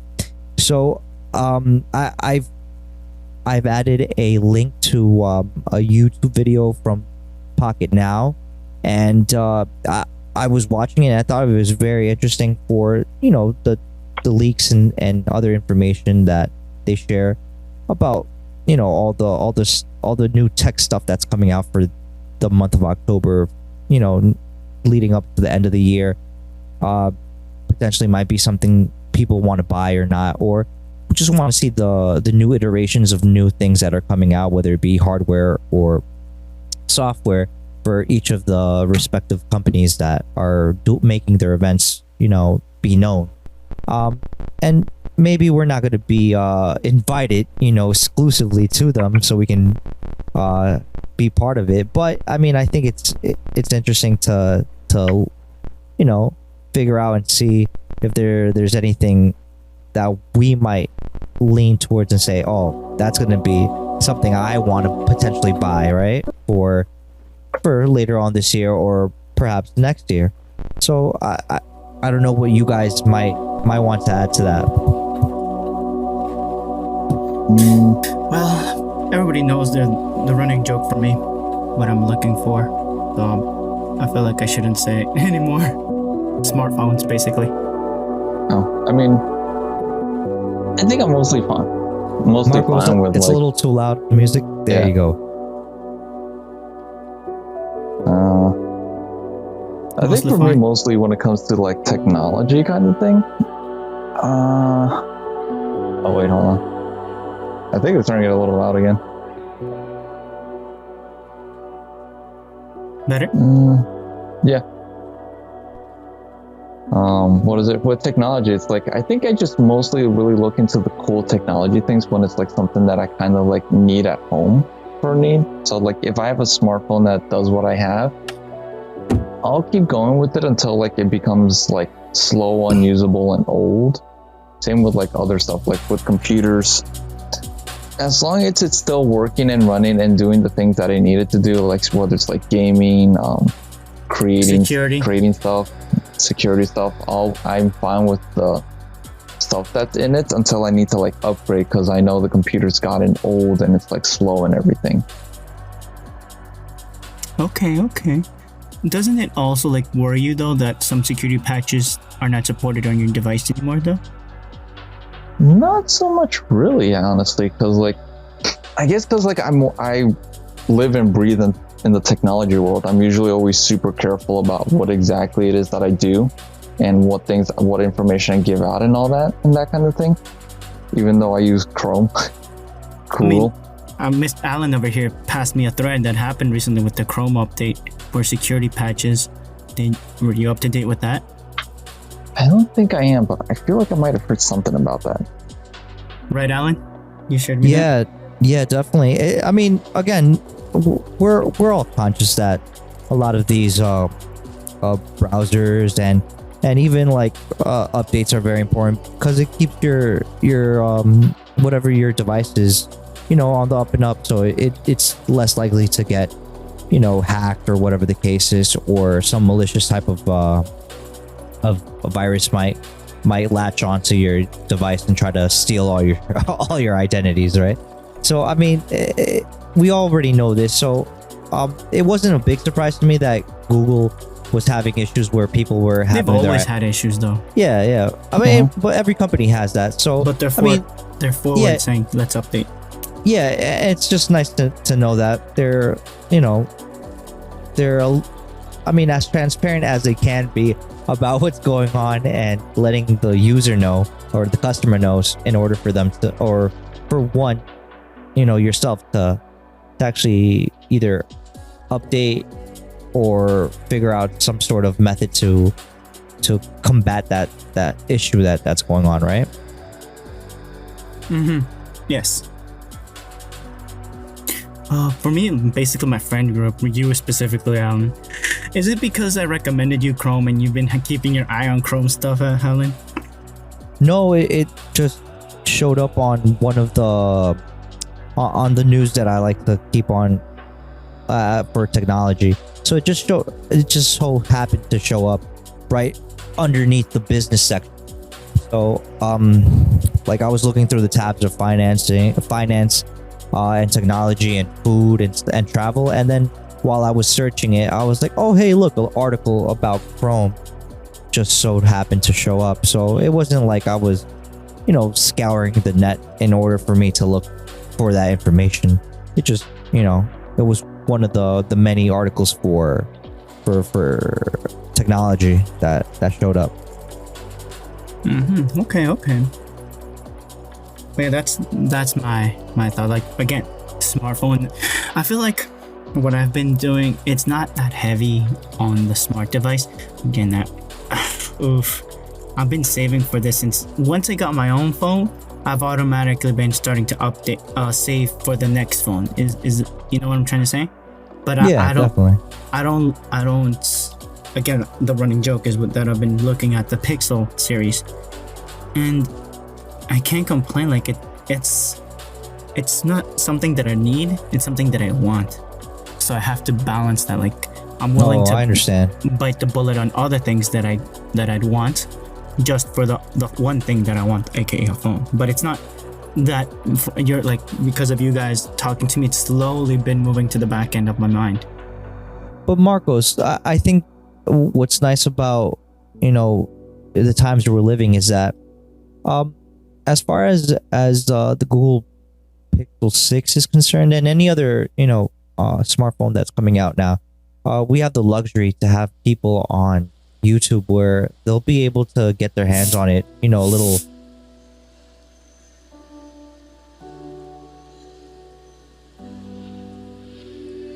what? A little earlier than the customer can. Sorry about that. And then that they can review and actually give you like their first initial, reviews and thoughts about how it works, and then later on, actual more like a lot better review after like a whole week of them having it with them, and they can give you a better assessment of how all these like if the device is even worth upgrading to. So I think that we're in that cushy space where we can actually do that nowadays. And maybe you budget it in order for you to buy a device, and maybe you look at the reviews that other people with insight on smartphone devices and stuff like that might say, hey, maybe it's a good purchase, it's a good buy, and these are the reasons why. And they'll give you the cons, but then you have a little bit of a better insider information about that particular phone, so you can actually buy it or not. I think that's a good we're in a good space that where we can actually do that. I'm in a rush to buy a new phone, so No, I totally understand. And there's the good thing about it also is that there's so many to choose from. So, I mean, honestly, you just pick, what company you want and look through it. You have time. It's not like, the phone, all It's the phones are end all going be all. to, Yeah. right, the phone's going to run away from you or something like that. It's not. You have time. Mm-hmm. So yeah, what's the other one, Alan? Your other opinion. Okay, so the second one being that, so running out. Can fast food favorites beat supply shortages? Oh, sorry. I just want to quick. Yep. Hello? Oh, for some reason, I don't know if it's like getting disconnected from clean feed or something. Because like for the past like 2 minutes, you guys kept going in and out for me. Oh, no problem. You came in clear. You were just quiet on my end. Yeah, that's because like I didn't hear anything from you guys. And I'm like something got cut Oh, damn. on my I connection. don't know. Oh, damn. But yeah, no, I was hearing everyone. Except for, when you were... I thought you were just playing quiet. No. Apologies if it was something I did, but No. Oh, one last thing. I probably can only be on for like another 15 minutes. That's okay. No, that's okay. yeah, it's not a problem. Okay. Yeah, so for so- fast foods. Right, so it was basically an article that I was reading about how fast food, places might be looking a little skimpy on the items on their menu because of food shortages at the moment. So it was something that I thought it was interesting. Might be something that might concern you if you're a big fast food junkie or not. But I know I'm chunky, but come on. Yeah. No, but I mean, it also leads me to I guess share with you guys that maybe it might be the time to start getting a little bit more back into the kitchen, being a little bit more thoughtful with your grocery shopping. Because, I mean, it's nice, once in a while to bust out the Uber Eats or the DoorDash, right? True. And order whatever you like, right? Whatever is on the menu. But being that there's a lot of this talk of food shortages, it might be time to start, bulking up maybe to a certain extent on like groceries.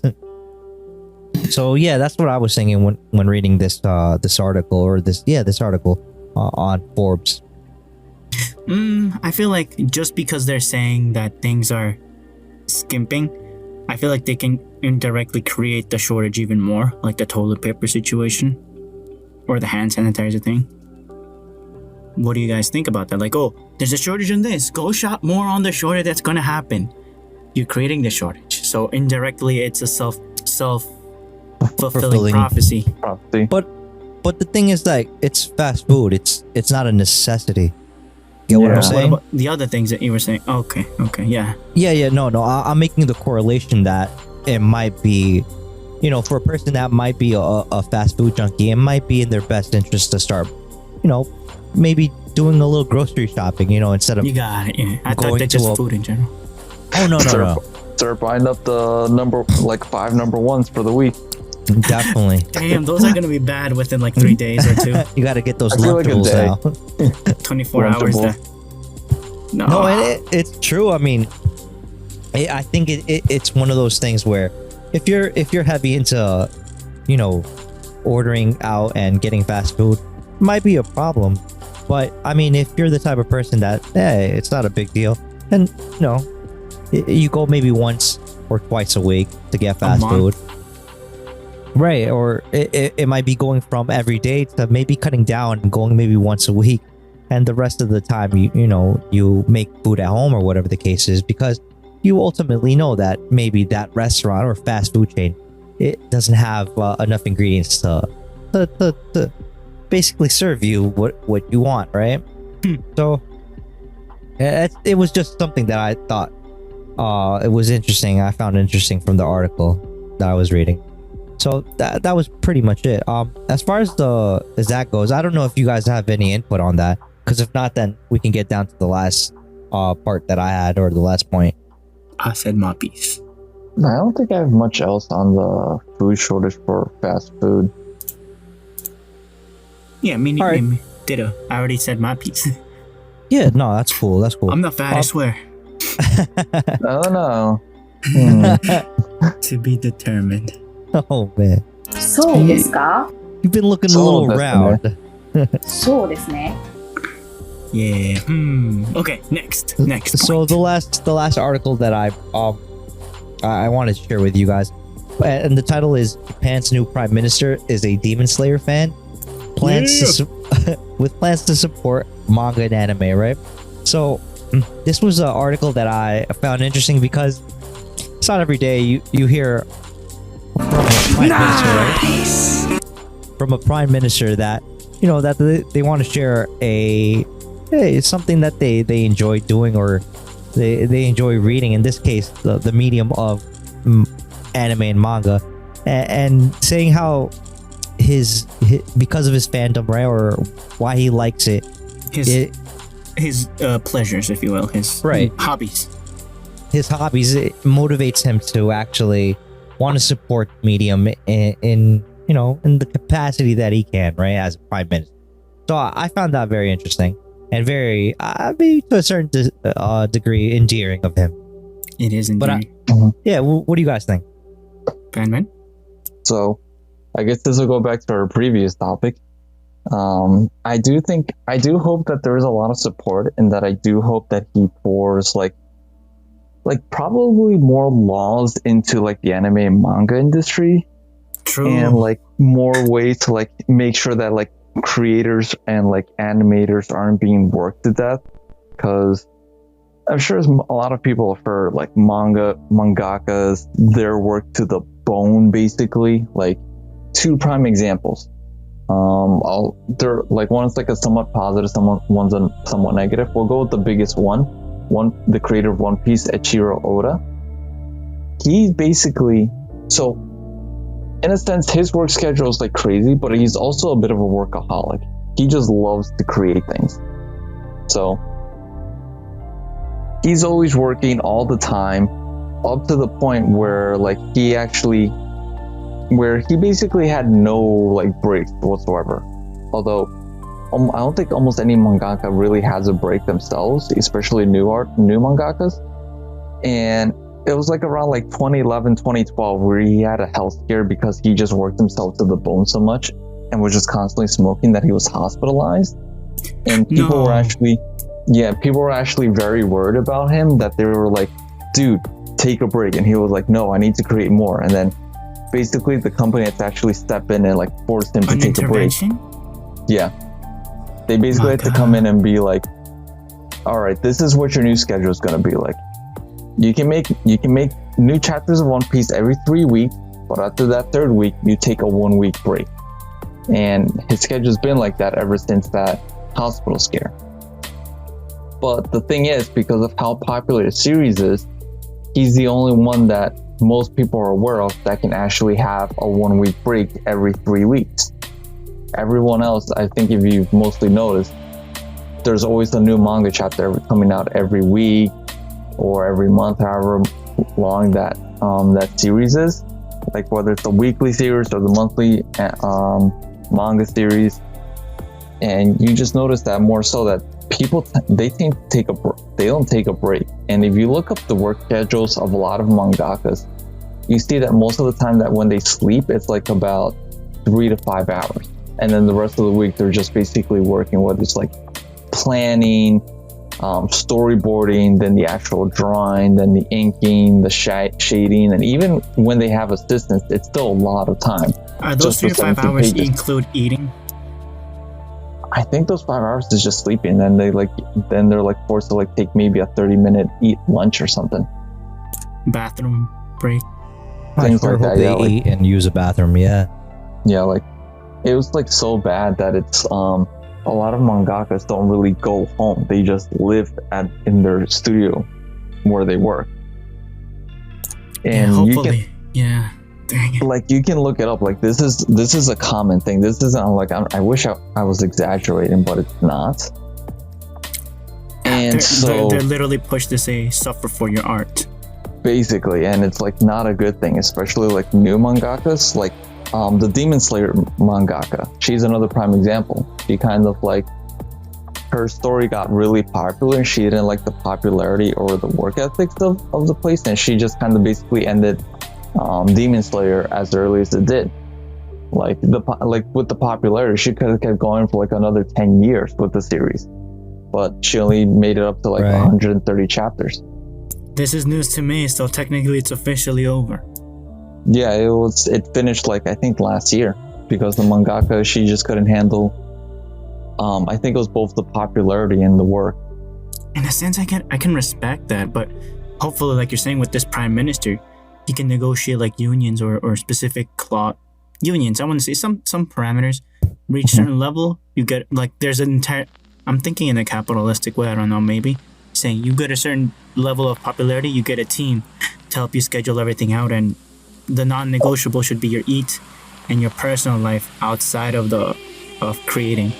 Or even not based on popularity, just like all mangakas like change Weekly Shonen Jump into like a bi-weekly kind of thing. Give them like a bit more of a break in time. Like I'm sure people will be okay with a chapter coming out every 2 weeks. I don't know. Like, what's their consumption really? Like how fast their earnings? There's some lunatics out there. I mean, we can, and I hate to like, I guess change a little bit of the subject, but I mean, and I'll give 2 points here. I mean, we can infer on Togashi, right, the creator of Yu Yu Hakusho, and Hunter x Hunter. Mm-hmm. So I mean, my man was literally his arm was about to fall off, right? And I'm exaggerating, right? But yeah, it got to a point where he wasn't able to work properly, and it was so frustrating for him that this is why it's called hiatus, right? Hiatus, because physically he wasn't able to function properly in order for him to actually come out with more chapters. And it's tough, but hey, he kind of is like, I won't be able to work, so he's also like one of those. I can't eat, so I need to work, something like that. No, his bodily function of his arm like wasn't being, well, it wasn't what it needed to be. It was like his arm and back, especially. Yeah, like he was having such pain and issues with that he had to stop doing what he loved, right, which is creating his art. And the other thing is I don't know how going back to the second point that Marcos made in the beginning of the podcast, like how many people are going to be okay with that, with people basically like stopping their work in order for the mangaka to have like a week or two to like kind of decompress and relax, be with their family. If they communicate it, they have a loyal enough basis. I think we give people too much credit. Come on, hear me out. There's these lunatics that you'll have from time to time that will tweet at the creators, tweet at the whoever they need to tweet or think they need to tweet at. My hero thing, yeah. And threaten these people to killing them. What was the one that there was a fire recently? Kyoto Animation. They had like a Molotov attack. So it was again, an arsonist to attack them. Damn. So again, we understand as human beings that a person is another human being and they have human rights, and they should be allowed to live and work.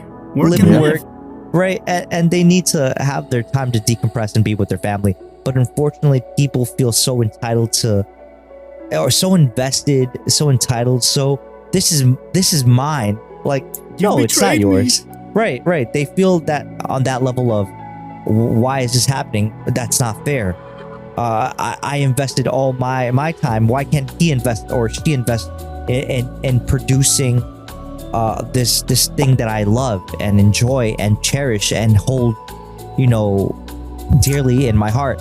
So it gets to that kind of crazy levels of paranoia for some people, where they go out of their way to threaten people and trying to kill someone, or even suggest that could be something, or push someone to suicide sometimes. Right. Right. So I mean, I'm hopeful. Again, I'm hopeful that everybody would be on the same page if that were to happen. If the prime minister would give a helping hand to mangakas and the industry in a whole to help out and remedy the situation, no matter how Let's hope minuscule so. it might seem. Because right? there's But then SAG over here, right? Hopefully there can be a SAG Yeah. over there. But that's the thing. We're Our views. looking at it. Yeah, we're looking at it in a perspective of the Western way of doing things, where they're very much in their way of doing things, and it's very difficult for them to adopt a They're Western slow to point change. of working. Well, we're slow to change too, and to a certain degree with certain There's a things lot- that we do. Over here, it's not that they're slow. It's just that there's a lot of opinions and everyone has a voice. So whenever one makes a change, you upset another group of people. When you make another move that other people agree to, another people, you never satisfy the entire public in the sense when everyone has a voice, which I agree. Right. But then the So- whole thing of making your sales pitch is what's important. Well, Which one has I a mean- better sales pitch? I understand that everybody has a point of view, but There you I go. mean, extremes are bad.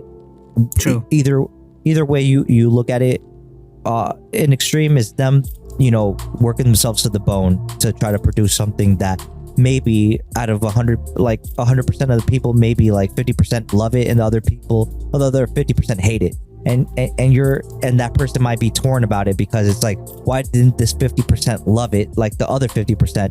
And sometimes, the most saddest things might happen out of that, where maybe someone, commits suicide or something because of it, right? Or commit moida. Oh yeah, or someone wants to do something about it, right? Yeah. Where over here, it's like people get so offended because you disagree with them, which is the other extreme, right? And then they Yeah. want to cancel you for no damn reason. So I I mean, mean, it's very. They have a reason. It's just that it's not a good reason. Again, I mean, I'm just saying. that's where I draw the line, and True. I don't say that's a reason. That's an excuse. Hey, okay. Differentiate reasons versus excuses. Okay, good.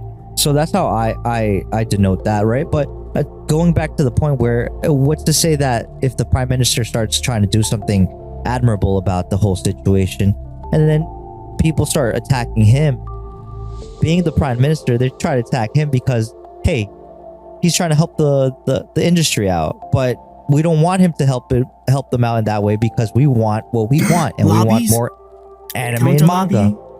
You think No, it could no. be counter lobby? More like people trying to get at him on Twitter and try Okay, to do who? something to him. I thought actual companies starting to counter lobby and all those things. Well, you don't.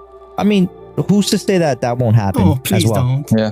I mean, No. it's also there, like, they could be threatened, but, like, maybe lobbying isn't a thing for them over there because, Over here. their government might work different, or, Right. there's not as much influence of companies like trying to throw money at a politician. Maybe there's probably still bribery that happens in the background with someone. Absolutely. Money talks Well, at the end of the day.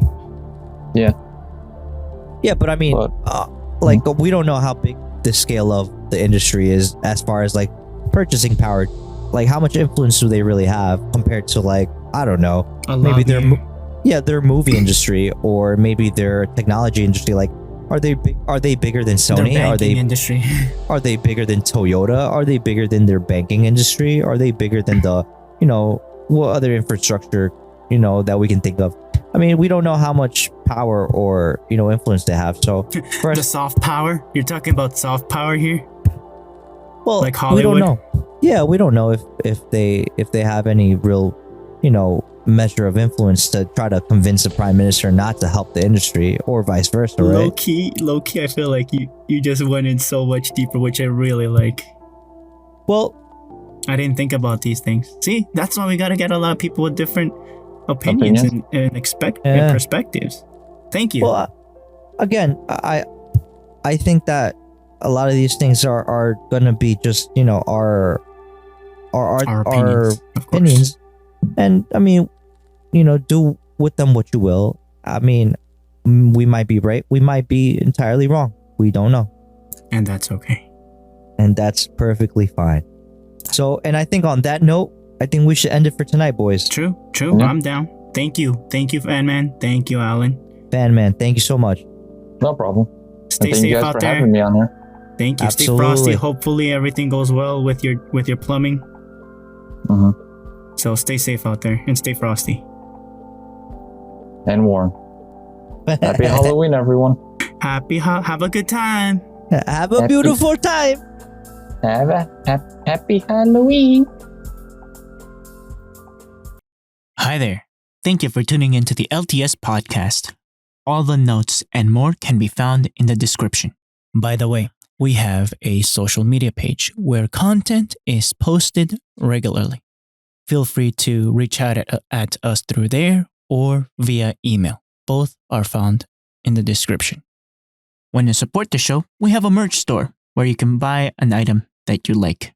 If buying merch is not your thing and you just want to support the show directly, we also have links to those too, if you'd like.